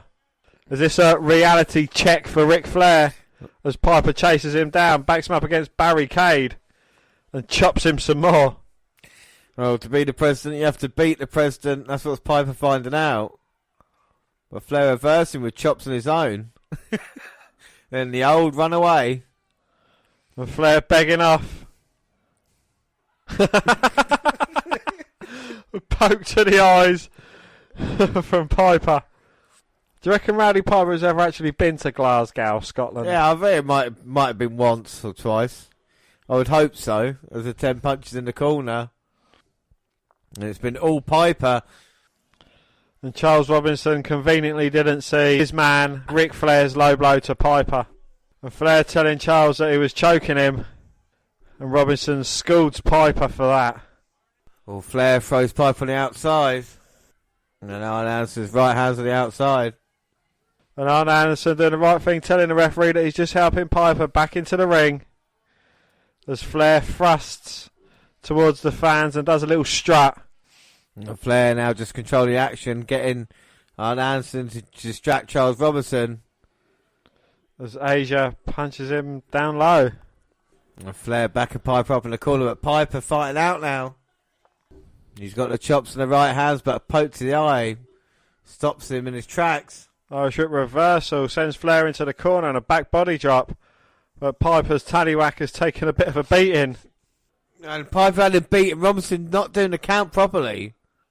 Oh my, it's just so obvious that Robinson and Flair are cheating Piper. I wouldn't say that though. There's no evidence that they are actually in cahoots, James. Come on! Nothing you've seen. He dressed up as Ric Flair earlier in the night. Yeah. Yeah. So I've dressed up as women a couple of times. Don't mean to care about them. Well, I'm just saying. Come on, it's just so obvious. And Flair. I can't see it personally. They look nothing alike. I think Rowdy Piper and Ric Flair look more alike. Are they not in cahoots? Well, Piper's trying to fight for his life and the presidency here. Flair again begging off. As the chops from Piper are just too much. Irish Whip bumps Flair over the top. And he stumbles to the mats. Nearly does it as well as Charles Robinson. But Charles Robinson done it better. Now Piper's sending Flair into ring post. To be fair though, it is two old men wrestling, isn't it? You know what I mean? Like, well, like the Hogan match we've seen chops, we've seen low blows, we've seen chokes. I don't think we've seen any of what you'd call wrestling. Shoulder block takedown. They both men butted heads there. And Charles Robinson telling the competitors to get up. Now Flair has got the leg, putting on that bottom rope with the help of Arn Anderson. And now Flair's got the figure four in, middle of the ring. Cinched in deep. And Piper's in serious trouble. Robinson, count the shoulders, only get the two. We're going to turn it round. And Piper desperately fighting. And he's got it over. Flair's in trouble. But Flair knowing how to break it quickly. And Flair throwing Piper to the outside. But this time Arn Anderson trying to get his hands on him. Piper fights back low. Sunset flip.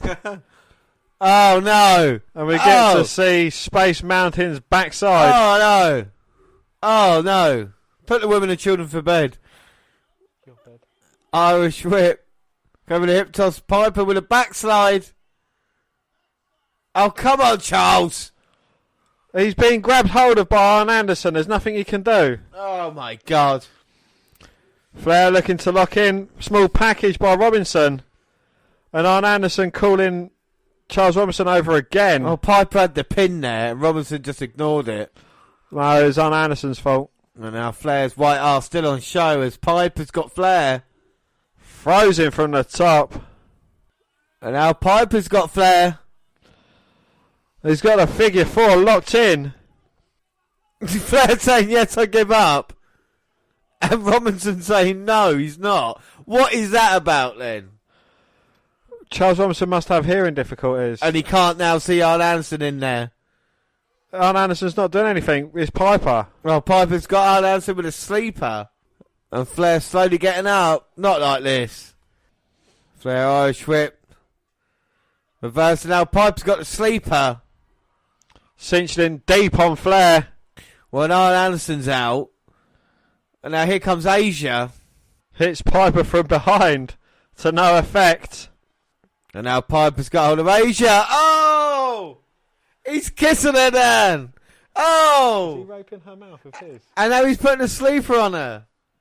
And Robinson's got... Oh, come on now, Robinson. Well, Robinson's saying, Piper, you shouldn't put your hands on a female. Well, there you go. Piper knocking out Robinson. I think Flair's got something in his hand. And he clocked... And Robinson gets a victory. And Flair gets a victory. Well, Robinson wins as well. These two men, Dan, are obviously in cahoots. What a clusterfuck of a match that was. I don't see it. What are your thoughts on that match? Or was it just a normal match, was it? Absolutely amazing. 50-50 cool. Referee done perfect. I have never seen more outside interference. With Arn Anderson, Asia, Robinson. It was a handicap match. I've never seen a wrestling match with literally no wrestling. And What? What? Who is this silver-foxed man coming out here? He looks like Eric Bischoff with silver hair. Well, we haven't seen Bish since obviously losing the presidency role. Didn't he get his head shaved? And now Bischoff here with Piper. Well, Bischoff telling Flair to shut the hell up. All right, a minute. He's saying Piper won this match. So Flair's lost. Bischoff hugging Piper. And what a weird, surreal moment that is. So I guess Flair's no longer president. Piper is. Oh! And the Ric Flair that the fans want is being cheered because he's been fired. And Piper telling Flair to go home.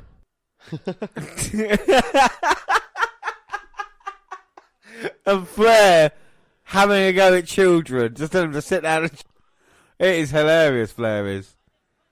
So Piper's in charge now. And he thanks Eric Bischoff. And what a weird moment after everything Bischoff has done to Roddy Piper throughout time. But hey, it's WCW, Dan. What are your thoughts on that match again? Wow. I've never seen anything like it, and I hope I don't again. Well, what a weird match it's been, and what a weird night it's been with the pay-per-view. But up next, it should get serious, because the two biggest stars in WCW, Sting and Goldberg, and these came about because of mutual respect, and each man wanted to just face the other one. Goldberg's had no direction, let's face it, since losing the title. He should have, basically, what it should have been, I'm going to tell you. He lost the title, come back, his target should have been the NWO, dismantle that, rather than them just disappearing as they did. Facing off Kevin Nash, Scott Hall in the grudge matches, and then against, and then getting the title back in that way. Instead, they haven't.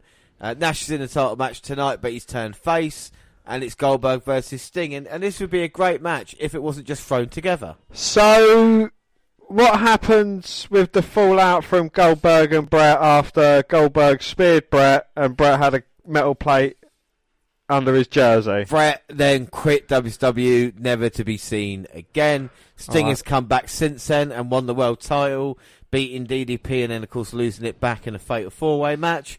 So it's been interesting. Goldberg should have won the Fatal 4-Way match if it wasn't for outside interference as well. So Goldberg has still only lost one match. Goldberg is still there. One laughing, but kind of little direction. Remember seeing him wrestle Humorous. So what have you thought of the treatment of Goldberg this past year, Dan? We were watching it. I think it has been terrible.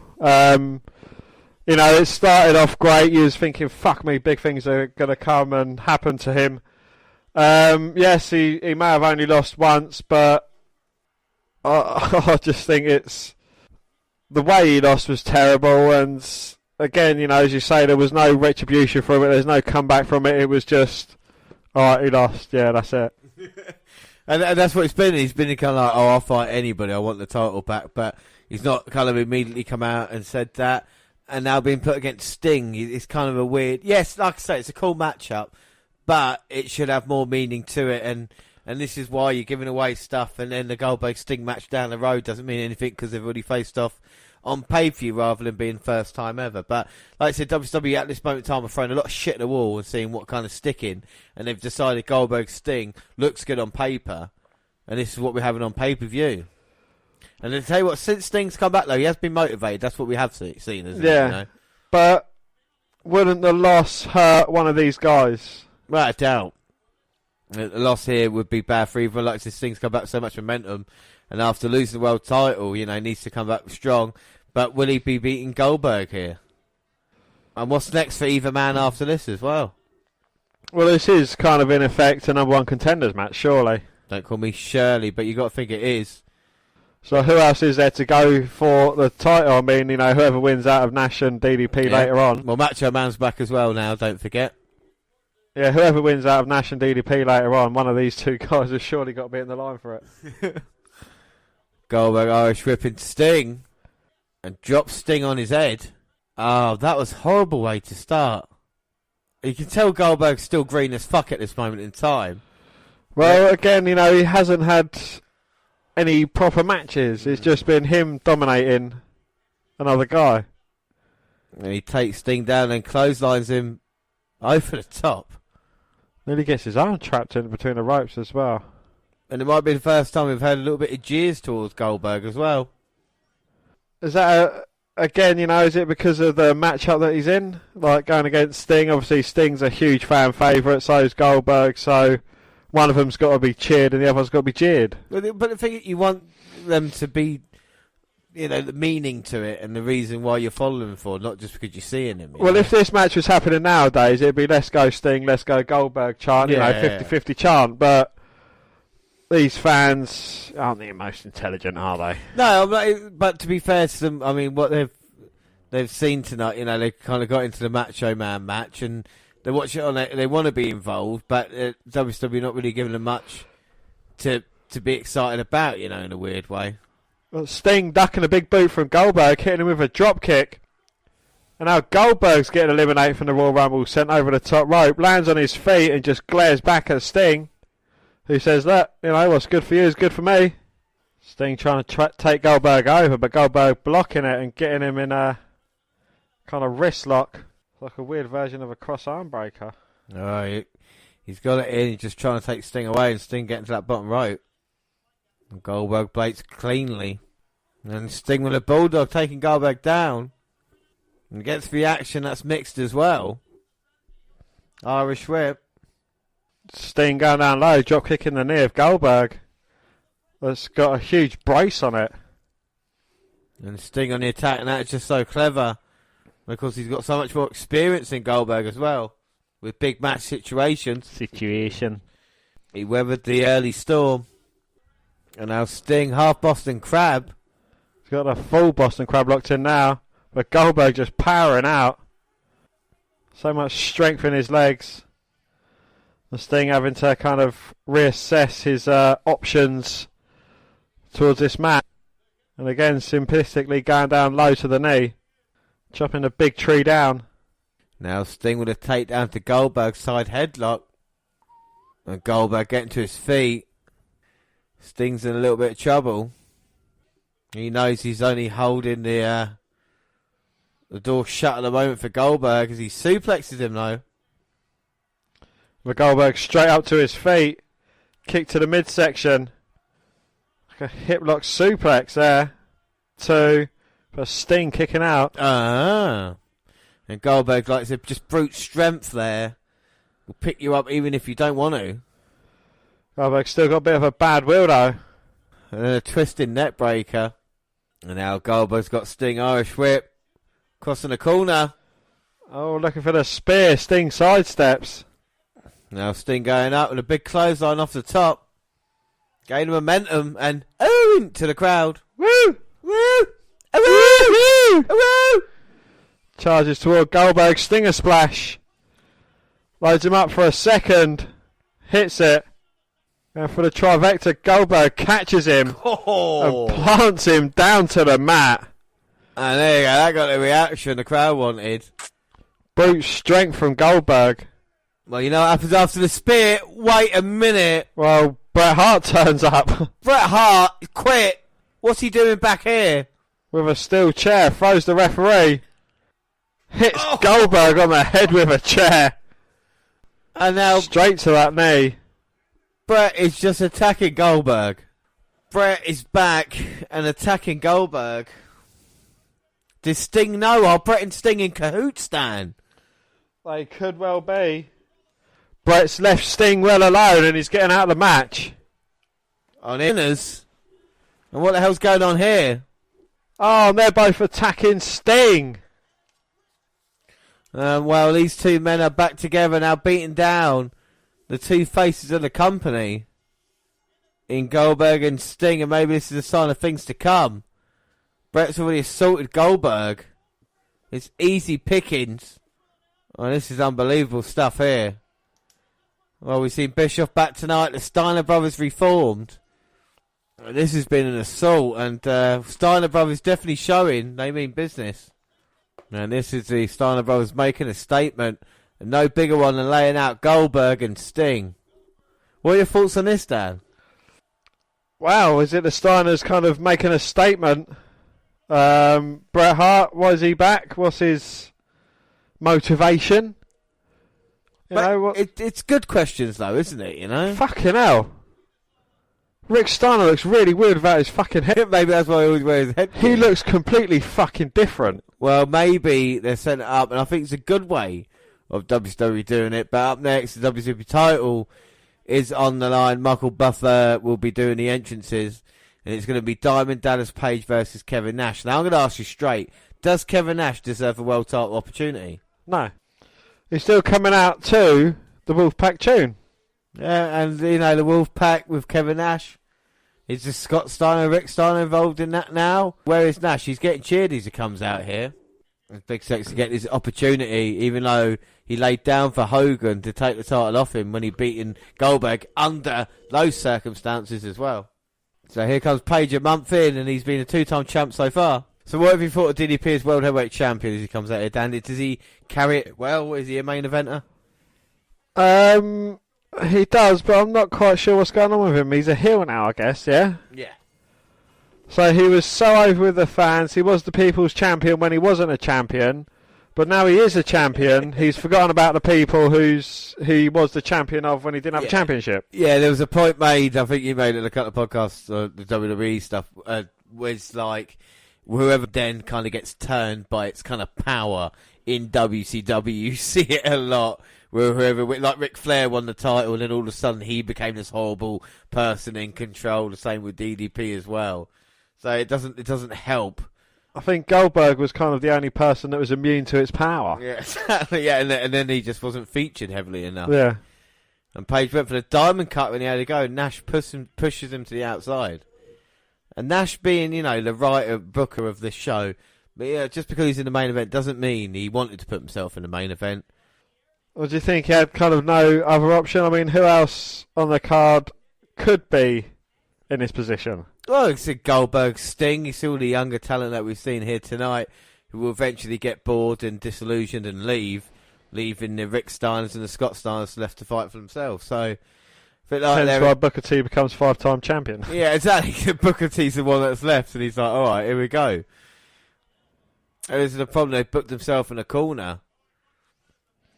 We've seen tonight, I mean, the last three matches, who's, you know, the youngest guy's probably been Goldberg by a country mile. Yeah.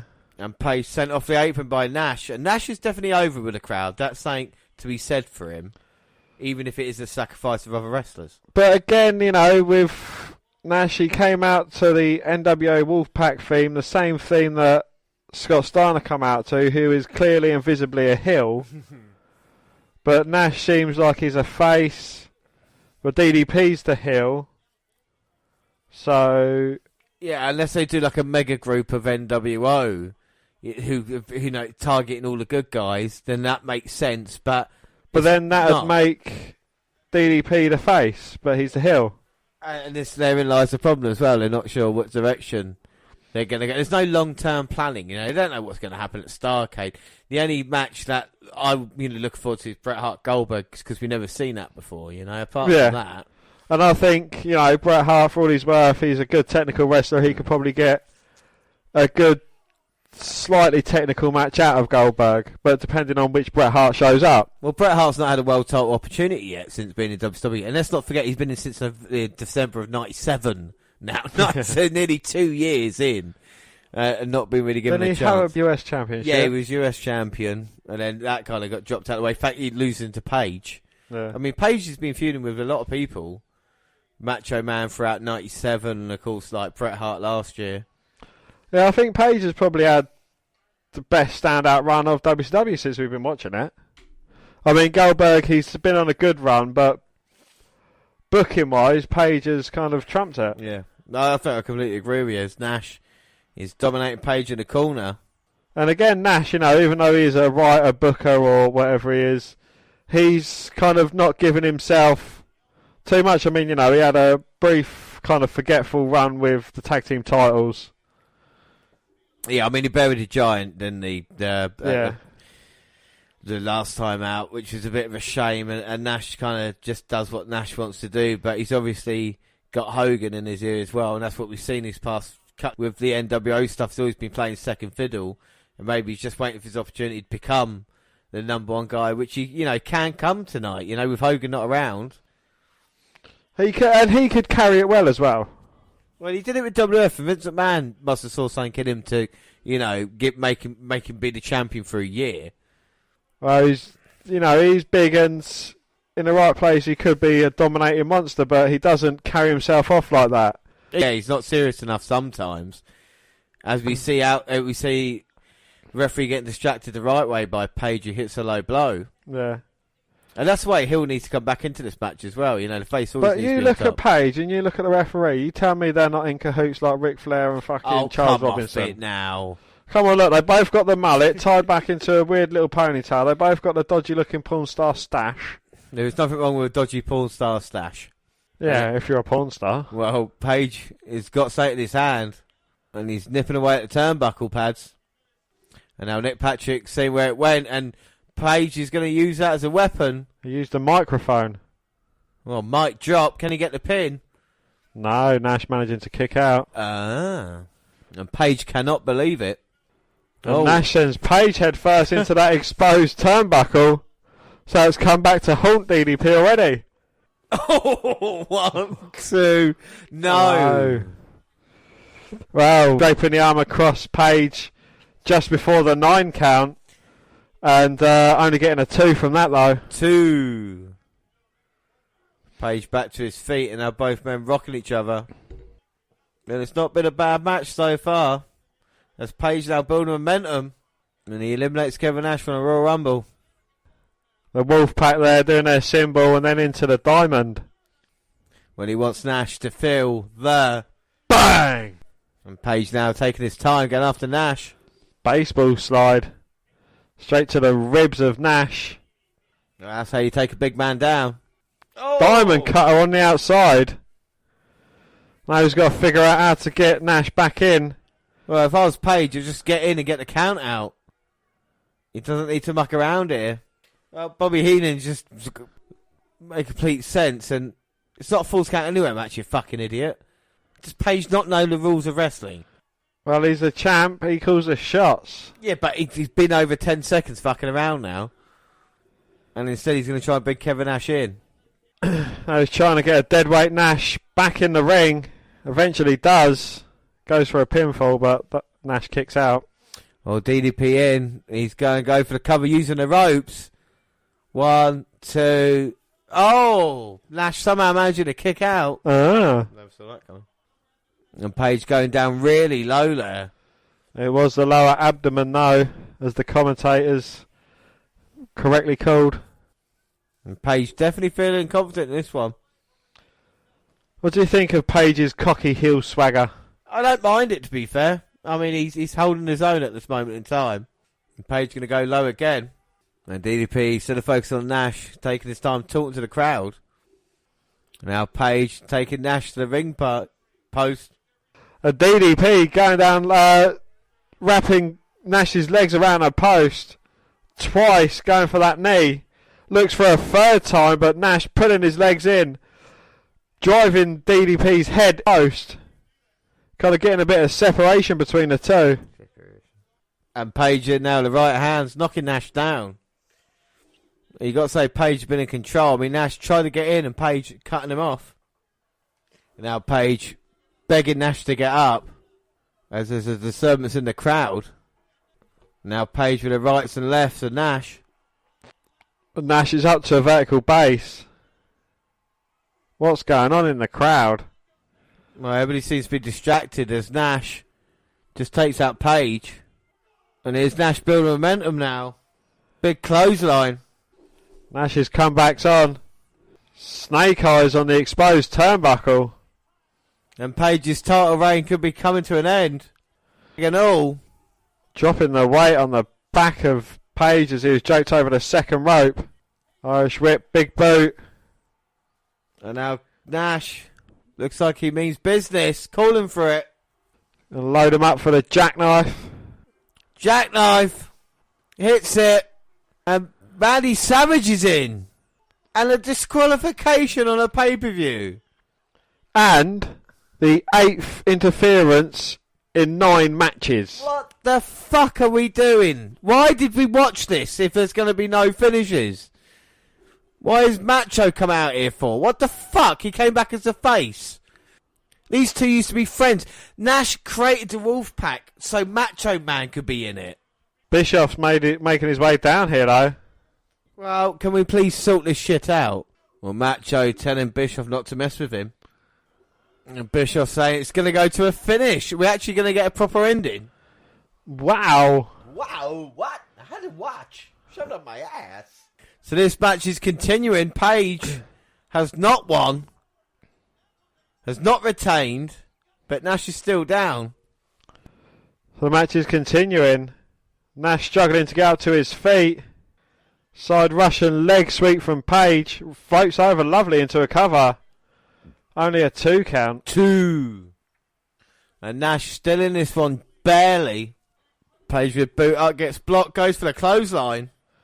Both men ducking each other. A lariat from Page. Goes for the cover, but only a 2 again. 2. And now Page with a sleeper. And now Page slowly putting Nash to sleep. But Nash low shots to the midsection. Throws Page off. Reverses it. Gets him in a sleeper. And Page is slowly going out. Jawbreaker. Gets some separation. Page in a cover. But Nash managing to... And Page is just frustrated now. He wants a steel chair. He's going to use it on Nash. Nash ducks out the way. Page hits the top rope. Bounces back. Clobbers himself in the face with the chair. And then Page all sorts of trouble. Nash into the cover. 1, 2. Oh, no. Page just managing to kick out. Well, it's been a war. Nash now using the chair to get up. And Page with a low blow. Clear as day. Into the cover. But Nash still managing to get the shoulder up at 2. 2. And Page can't believe it's got the chair. Nash with a big boot sending a chair into Page's face. Page should have just left that chair outside. It didn't help him whatsoever. Nash dropping the straps. You know what happens when people drop the straps, James? Well, it means business. It means that he means business. It means... You know what it means. No, that's why I said. Oh, it's jackknife time. He's super serious now, is Nash. So what happens after the big boot? Well, he goes in between his legs. And we're not talking about knobs now, Dan. We're talking about Kevin Nash. He jacks him up. Knifes him down. Goes for the cover. 1, 2, 3. There you have it. And new WCW champion, big sexy Kevin Nash. Dan, what are your thoughts? I thought it was a very entertaining match, actually. It's like since Eric Bischoff's kind of back on the scene, there's going to be no screwy finishes to matches that matter, i.e. title matches. You know, there was a bit of shenanigans with Macho Man. I don't know what's going on with him and DDP. But Bischoff came down, restarted it, the best kid with that. And it finished, and it wasn't a bad match. No, and it gives you hope for the future. Is Bischoff going to be there now as a guy to fix his previous mistakes and make sure we get proper finishes at pay-per-views? Either Stein is going to be the dominant force now and taking out the franchise players in Sting and Goldberg. You know, what's Bret Hart's plans as well? So it opens up a few questions which are good. A pay-per-view as a whole, we're going to check it out in a minute and give it a rating. I don't think it was too bad. You know, Nash gets his chance now to have a proper unless he loses it tomorrow night on Nitro, which would be interesting to see. Don't forget, we'll bring you more Nitros in our next episode as well, but we'll get on to that in a minute. Let's just go back then and talk about the whole card, or the card as a whole. We started off with Saturn Raven versus Ray Kidman versus Benoit Malenko for the tag titles, Dan. Yeah, that was given a lot of time. It was still quite a good match. A bit crazy at times. Far too much interference. But it was still quite an enjoyable match on the whole, and I gave that 3 3/4. I go at 3.5. Like, it was mental. It felt like an ECW match at one point, where there's just so much shit being thrown around. And Raven was kind of disinterested at points in the match. And just Benoit Malenko dominated for long stretches of periods. I was surprised about the outcome, but yeah, 3.5 wasn't a bad match. The second match, and he sent me to sleep, awful. Stevie Ray versus Conan. Conan needs better, and I don't even like him. That's how bad his booking is at the moment, you know? Awful match. I gave that 2.5 out of 5. Yeah, that match was just a comedy of errors. There was so many fuck-ups and botches and just what the fuck's going on with this match. I also gave that a 2.5 out of 5. Yeah, it was bad, and then it nearly got worse with Knobs versus Bam Bam in a hardcore match next. I mean, another clusterfuck of a match, wasn't it? It was just one of them matches where they were just hitting things for the sake of it. The only half-decent spot they managed to fucking botch as well was up by the merch stand where they went through the table. What happened? Was it like Bam Bam Bigelow fell off the table and Knobs still hit him, but then got thrown through said table anyway? It was just far too much going on for what was meant to have been a hardcore match. And it took everything away from it. I gave that a 2 3/4. Yeah, I gave 2 3/4, but it was the only match without outside interference. So it was, yes. Rick Steiner versus Booker T for the TV title. Bit of a weird one, this, because it didn't feel like they had a long enough time to really get onto it. The crowd were supportive of Rick more than I think Booker, and then were surprised about the events later on the night, which I think maybe worked for it a little bit. But Booker T deserves more than being in the same position he was last year. As for a match, it was bog standard match, wasn't it? You know. Yeah. There's very slow moments to it, and it's not the worst match I've seen on the cards. And the end, I think it actually kind of worked out. It made it quite interesting. You know, what's going to happen next? Yeah. I mean, I go at 3 out of 5. I gave it a 3 out of 5 as well. Yeah, very basic. And then Robinson versus Gorgeous George. Wow, there was so much actually going on during that match that it was kind of hard to concentrate on the match itself, but I think that kind of helped take away from the lack of talent that was in the match. But it wasn't bad for what it was. I gave that a 3 1/4. I go at 4 out of 5 because it surprised me with a referee and a woman with no discernible wrestling talent to be involved in such a fun affair. Yes, there was a lot of stalling in it, but still, I found it quite enjoyable. So I go at 4 out of 5. Buff Bagwell versus Scott Steiner. Again, you know, it wasn't bad. It was over quick before it got painful. It kind of plays into that interesting story side of things. With kind of Rick returning a favour to his brother. I gave that a 3.5 out of 5. I give that 3 out of 5. I like the end bit with Rick, like I said, getting involved in it. But I'm not a fan of Buff, but he should have given him a little bit more fucking stupid, you know what I mean? He should know that Scott Steiner is a conniving, evil guy, and he should expect that from him. But yeah, like I said, it opens up more with the Steiner brothers reunion now. 3 out of 5 for me for that one. And then Flair versus Piper. Absolute madness in this match, you know, with everything that was going on with Asia and Arn Anderson and just Charles Robinson. It was just cray-cray, wasn't it, you know? Oh, I've literally written down, easy, what the fuck.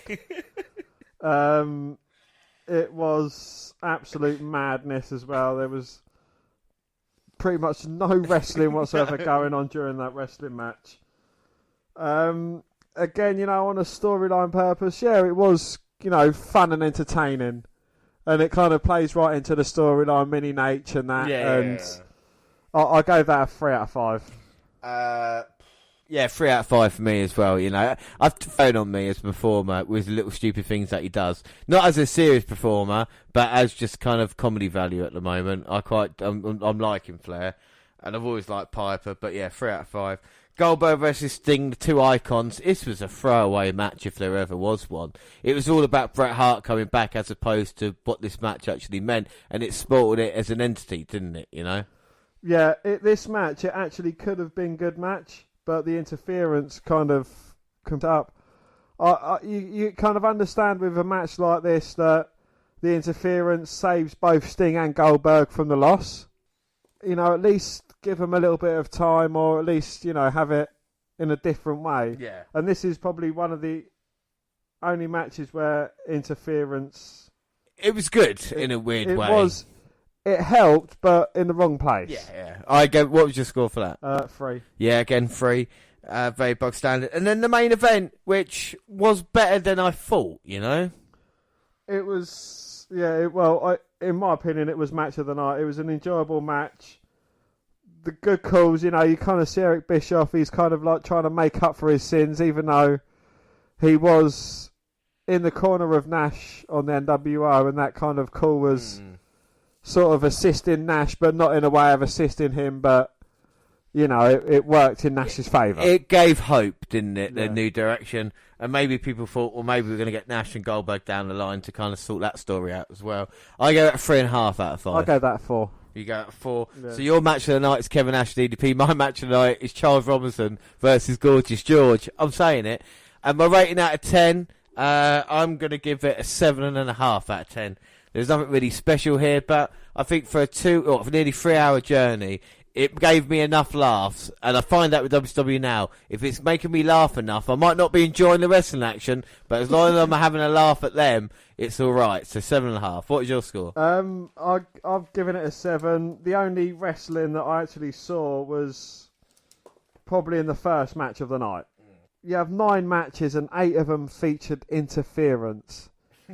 You've got to kind of question yourselves where, it's what the fuck is going on with a company when, you've got near enough all the matches have someone running in, getting involved, or something going on in it. Yeah, no, honestly, crazy. So that was WCW Slamboree 1999. Well, let's jump ship to the WWF, and last time out, Stone Cold defended his title against The Rock, and in defeat, the Great One became the People's Champ again. Shane had taken control of the corporation and had an idea to form a despicable new entity. Vince McMahon, still manipulated by Undertaker, decided to stand up and look to form a union. So we move on to Monday Night Raw, episode 310, May 3rd, 1999. And we're in San Diego, California.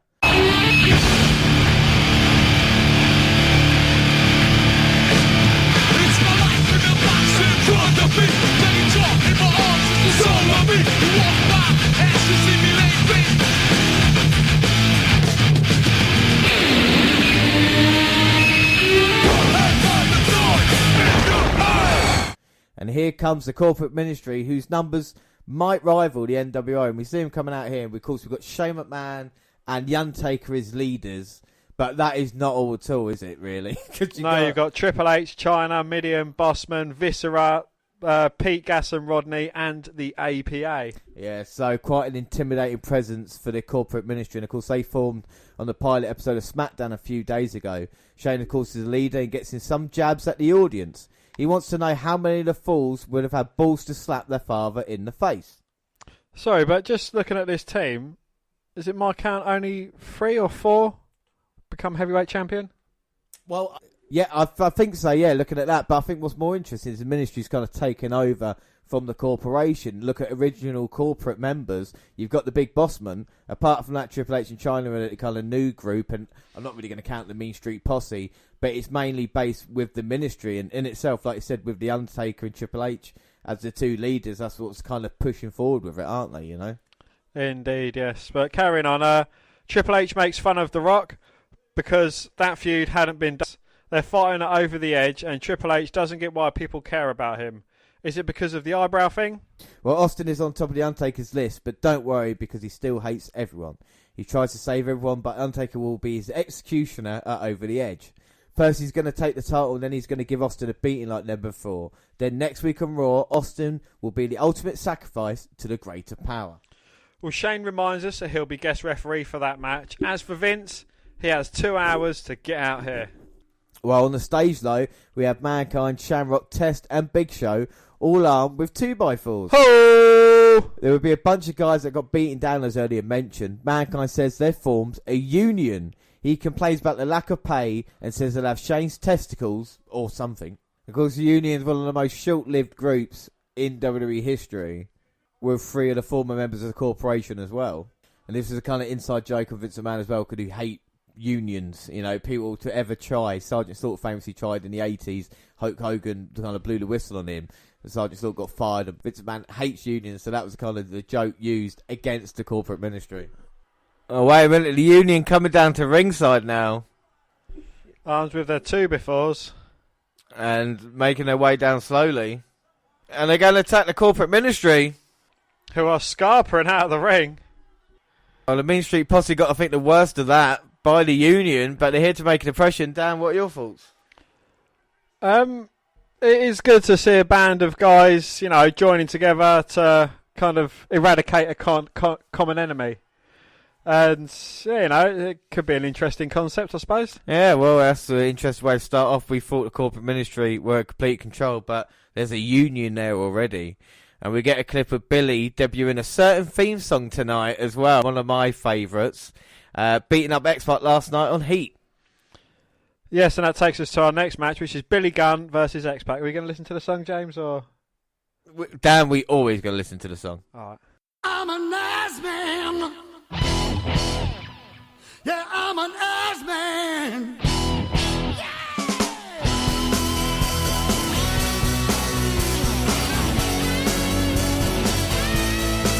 I love to love 'em.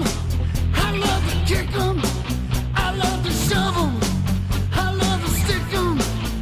Love to float 'em. I love to watch 'em. I love to pick 'em. And I'm gonna kick 'em. 'Cause I'm a nice man. Yeah, I'm an ass man. Yes, I'm an ass man. And what a great song that is.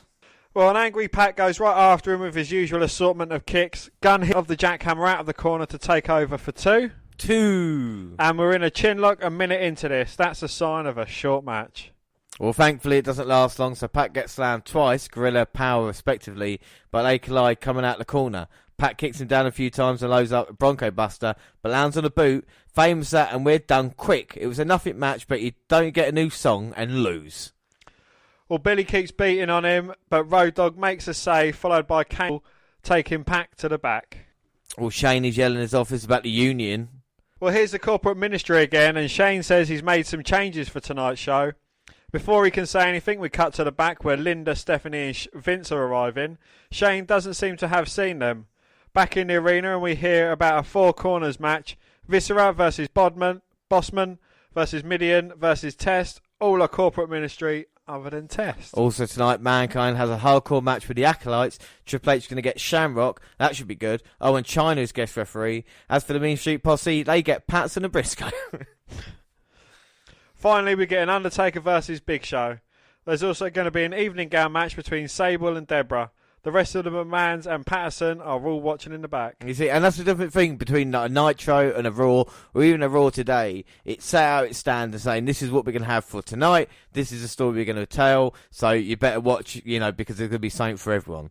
Well, Triple H whispers in Shane's ear, and Shane says that tonight, Rock versus Austin. That's quite a main event. Triple H says that's not big enough, so let's make it a lumberjack match with the corporate ministry as the Lumberjacks. Well, there's one spot left, but before Shane can talk about it, here's Vince. Stephanie and Linda, flanked by cops, come out behind him, but Vince doesn't see them until after they're here. deal, but Shane says he hasn't even started yet. Well, Vince says Shane is about to make a big mistake and to think before he does this. Shane challenges his dad to a fight, and imagine the box office if that happens. He keeps goading Vince on, and Vince says no. Vince hopes Shane will listen to Linda, but Shane tells her to shut up. Well, that's enough for Vince, but he's surrounded. The rest of the McMahons leave, and Shane admits that he was the mastermind behind Stephanie's abduction and all the terror that The Undertaker had caused, so that Vince would step down and Shane could take over. Well, he opened the door for Undertaker and gave him the bear and took the pictures. Shane picked out the wedding dress for the black wedding. That was one of my favourite moments ever, but man, this stuff is out there in retrospect. I mean, just imagine Shane just admitting to everything that's been going on as well, just to take power from his old man. I can't believe the way Shane spoke to his sister and his mother and his father. Stephanie crying, can't believe it, and Vince has had enough. But immediately gets stomped on by the corporate ministry. And now Vince just getting beaten up, and Shane lured him into the trap. The Undertaker was inside Vince's mind, all thanks to Shane, who gave him the key. Well, Vince charged the ring, and this is not good. He looks bad, and after the break, Linda and Stephanie are telling him forget about the match, but he sends them to a hotel. Well, it's up to our next match, and it's Pat Patterson and Gerald Briscoe versus the Mean Street Posse. Well, this isn't as the old guys beat the tar out of the posse and whip them with the belts until the posse run. I'm not sure the match ever started. Well, Shane is talking to the ministry and they walk somewhere. Something about offices is mentioned. And up next is Test versus Midian versus Risva versus Big Bossman. Well, officially this is a Four Corners match. They have to tag though, so it's Test starting with Bossman. It never would have happened, but it would have been hilarious to see Test start on the apron and say, you guys go ahead. Bossman hits a corner clothesline and a shot to the back of the head to take Test down. Well, Bossman throws in a nightstick and Test catches it and clocks Midian with it for the pin. Well, whatever here, as it was pretty clear that this would end in either a big brawl or with Test getting a fluke win. The match didn't go anywhere because Test was somehow even worse than his later time here. The ministry guys were exactly what you'd expect them to be here, so they were boring. And the Union stopped a post-beatdown match. What? The Union stops the beat. Undertaker and Bearer leave Vince's office and we see Vince down on the ground. That's a Russo trademark, beatdowns that we only ever see the end of. And up next it's Vince McMahon versus Shane McMahon. We see Shane with a microphone talking trash about his old man. And Vince, I don't think can compete. You look at the beating he just took with the corporate ministry. I mean, surely he can't make it out here. Well, don't call me Shirley, but he's taken 2 beatings already tonight. But I think, Vince is so riled up by Shane and all the despicable things that Shane's done. He's going to come out here and face him against the odds anyway. Well, he's got big cojones, hasn't he, as Vince McMahon? He has got some grapefruits. But Shane is playing it up well, really arrogant, isn't he? That kind of sneer on his face. Well, this is the kind of Shane that we want to be seeing nowadays, yeah. Not the Shane like, oh, I'm the best in the world. Yeah, you want to see this kind of... This is entitlement for him as well, And oh my God. Well, Vince staggering out, holding his ribs, just as Shane was about to get shirt stealer Hebner to lift his arm in victory. And Shane can't believe his father's coming out here.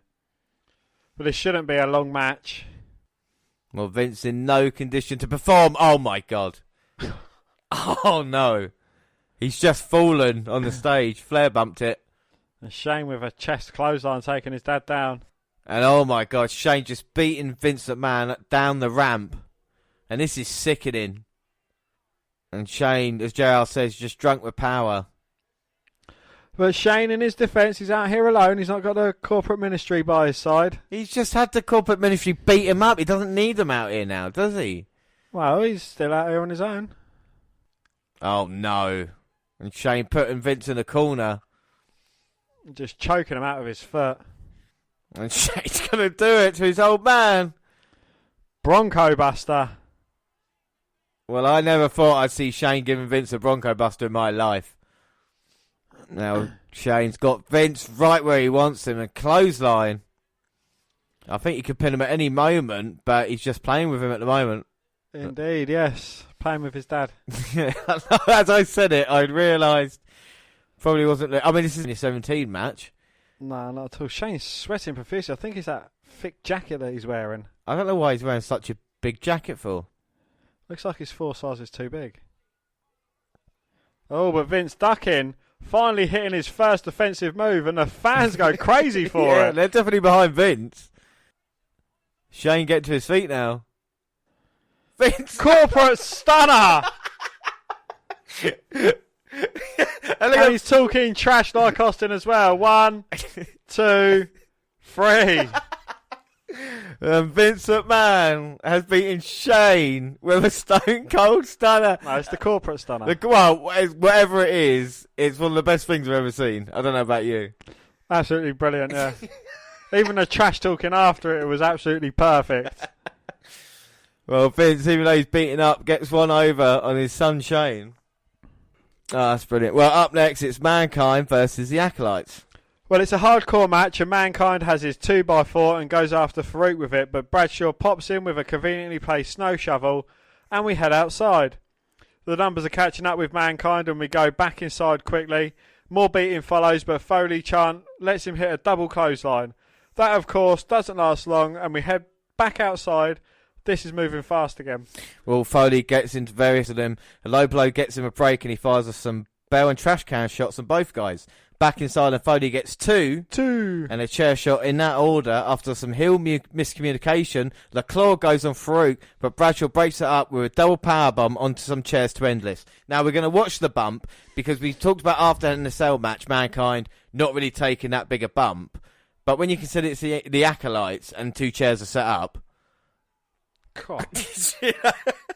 he does go through it, doesn't he, poor Mankind? But I think they set it up in the least painful way. I mean, if they'd have had him laid down, I think that probably would have hurt more.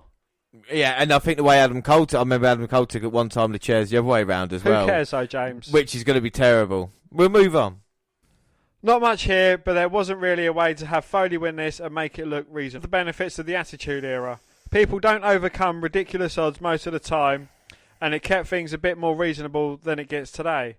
Now that being said, the rest of the era was insane, but that was always a perk. Well, our next match is Ken Shamrock versus Triple H, and Chyna is the guest referee. Triple H has a new theme here, which only lasted a few weeks.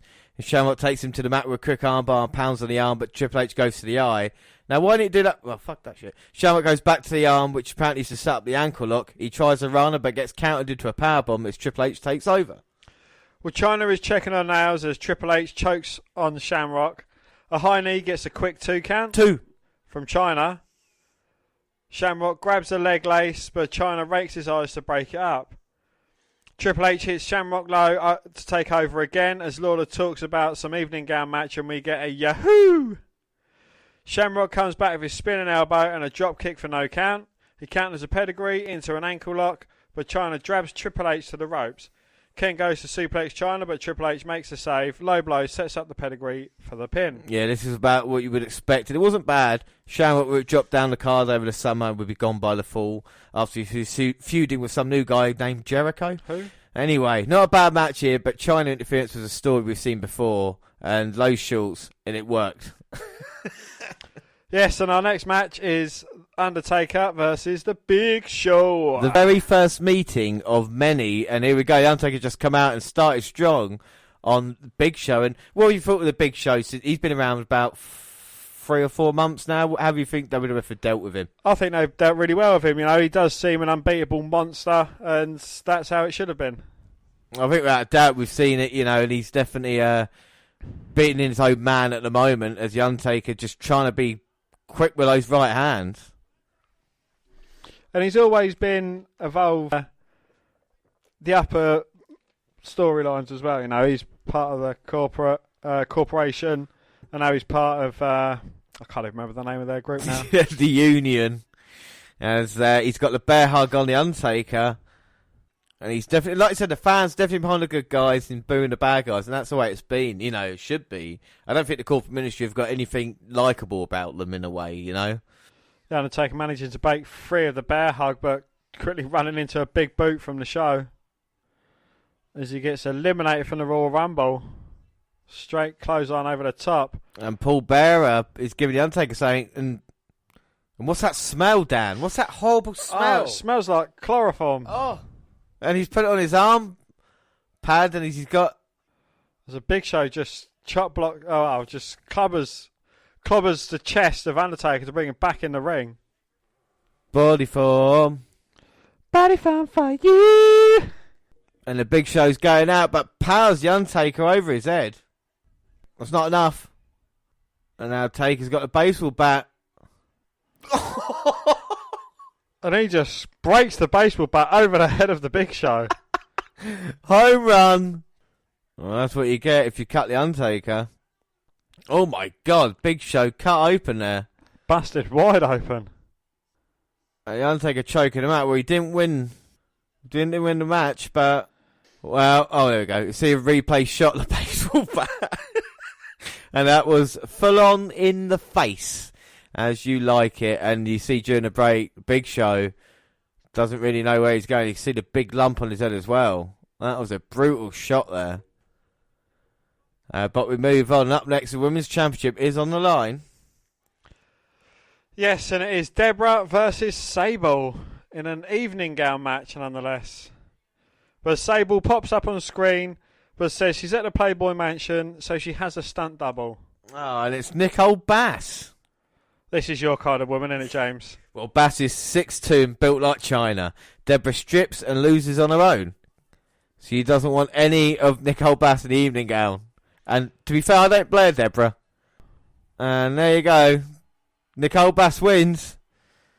Nicole Bass would take her evening gown off, but she has a penis. Deborah wins, and Nicole Bass has got Deborah now. And she's going to do something. Here comes Jeff.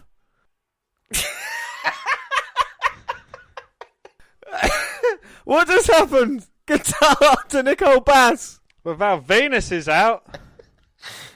And is Val Venus protecting Nicole Bass? What's going on? I thought Nicole Bass was Val Venus in a dress. But then I realised Val Venus doesn't look that manly. Well, Val Venus now checking on Deborah. Carrying Deborah away. Wow, this is the start of a very weird love story with Deborah, Venus, Jarrett, and of course Nicole Bass. And Jarrett's going to go chase Venus. And then after the break, Jarrett beats up Val in the back. And up next is the main event. And one episode of Raw it's been, but it's Stone Cold Steve Austin versus The Rock. In a lumberjack match. So here comes a great one, the People's Champ. And he made the choice to turn his back on a corporation. And it was in part thanks to Shane McMahon. And they've gone down. And The Rock's got his eyes set on Triple H for Over the Edge. And The Rock got a good reception. But Stone Cold just gets a little bit better, doesn't he? And what a reaction for the WWF champion. And he's had his battles with The Rock over the past couple of months. And he's got that smoking skull belt as well. So it doesn't matter who, kind of like what side The Rock's on, what side's Austin on. These two guys have a genuine rivalry against each other, and it's good. But now they've got to look at a bigger threat coming towards them. That's the corporate ministry. They're coming out to be lumberjacks. The Undertaker, of course, challenging Austin, Triple H against The Rock. And we found out tonight the mastermind behind it all was Shane McMahon. Vicious surrounds one side of the ring on his own. Oh, Midian up in the apron gets knocked down by an Austin. So does Big Bossman. Austin pulls Triple H up to knock him down. Then the Acolytes, they get knocked off the apron as well. And the boss man gets sent into The Rock. And now Shane's coming down here as well. Mean Street get dragged in. That's the Undertaker, and the numbers game takes over now. Well, the match doesn't even start as we get the beat down. Well, I thought this might happen, but, you know, two men against the power of the corporate ministry. But Austin's still doing all he can to fight back. Vince McMahon sending the Union down there to Austin and Rock's aid. And a few more members of the backstage locker room. Well, you can see the Brood that have had problems before, and of course, X-Pac and Road Dogg, part of DX. Even the Godfather. And there's D'Lo, Mark Henry. And they're just brawling all over the place. Even Vince McMahon's getting a few shots in. And we're going to the crowd. Austin's going up on the stage with Midian. Rock and Triple H are left by ringside. Undertaker holds Rock's arms behind his back as Triple H hits him. All hell's broken loose. Austin's disappeared under a stage. Well, it looks like everybody's gone apart from Triple H, Undertaker and The Rock. And China looking on getting a shot in as well. Is The Rock the latest sacrifice for The Undertaker? Well, the crowd trying to get behind him, but he's got no fight whatsoever at the moment. Where's Austin coming from? And he came from the bottom of the stage, and now he's fighting Undertaker. And The Rock's managing to fight back against Triple H. And now the Undertaker and Austin just fighting, look like they're going into hell. Rock gets scoop slammed onto the steel, and Chyna and Triple H just putting the boots to him. And now the Rock fighting back at Triple H. And it gives Chyna a big right hand, but Triple H fighting off. And oh! Triple H just hit The Rock with a huge light. And the Rock went off the side of the stage, at least 10-foot drop. At least 12 to 15 foot. And now the Undertaker's back. Big boots at Austin. Starts wailing him down. And the Undertaker's got Austin. And what's to do with him? Sends him off the edge of the ring as well. Oh my off the edge of the stage. God, and he bounced off of the steel barricade. And the corporate ministry just sent a message to Stone Cold and The Rock.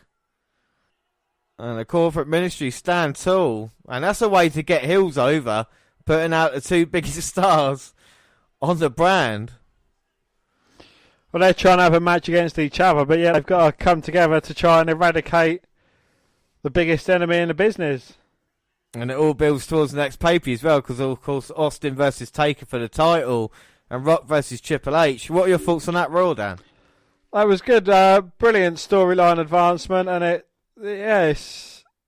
keeps you gripped. It makes you want to go, well, what's going to happen next? You know, what's going on further down the line? And it just keeps you hooked, and yeah, you know, you just want to keep watching and watching. Without a doubt. So that is it. On the next episode, we're going to have 4 Raws and 3 Nitros. But don't forget, you can follow us on Twitter at WWE Network Review or at Vince McDan, WWE. I'm at J_Rowlands. We're on Instagram, the WNR Podcast, across all the Google platforms. Send us an email, the WNRpodcast at gmail.com. We're on Facebook. Yes, Facebook. Come and find our page and give us a like with the WWE Network Review Podcast. And come and find me and add me as a friend. I am Vince McDan. Subscribe to our YouTube channel, WWE Network Review Podcast, where we got all the clips on there. Podcasts go up on YouTube. At the same time, there are places like SoundCloud. On your phone. We're on Spreaker Radio, got our live shows, Stitcher Radio, and of course iTunes. We can down and subscribe, rate and review there.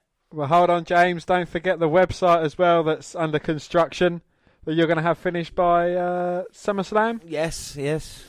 And that is, let me see if I can get it right this time because I've had a bit of trouble with this. WNRpodcast.com. Yes, that is the one.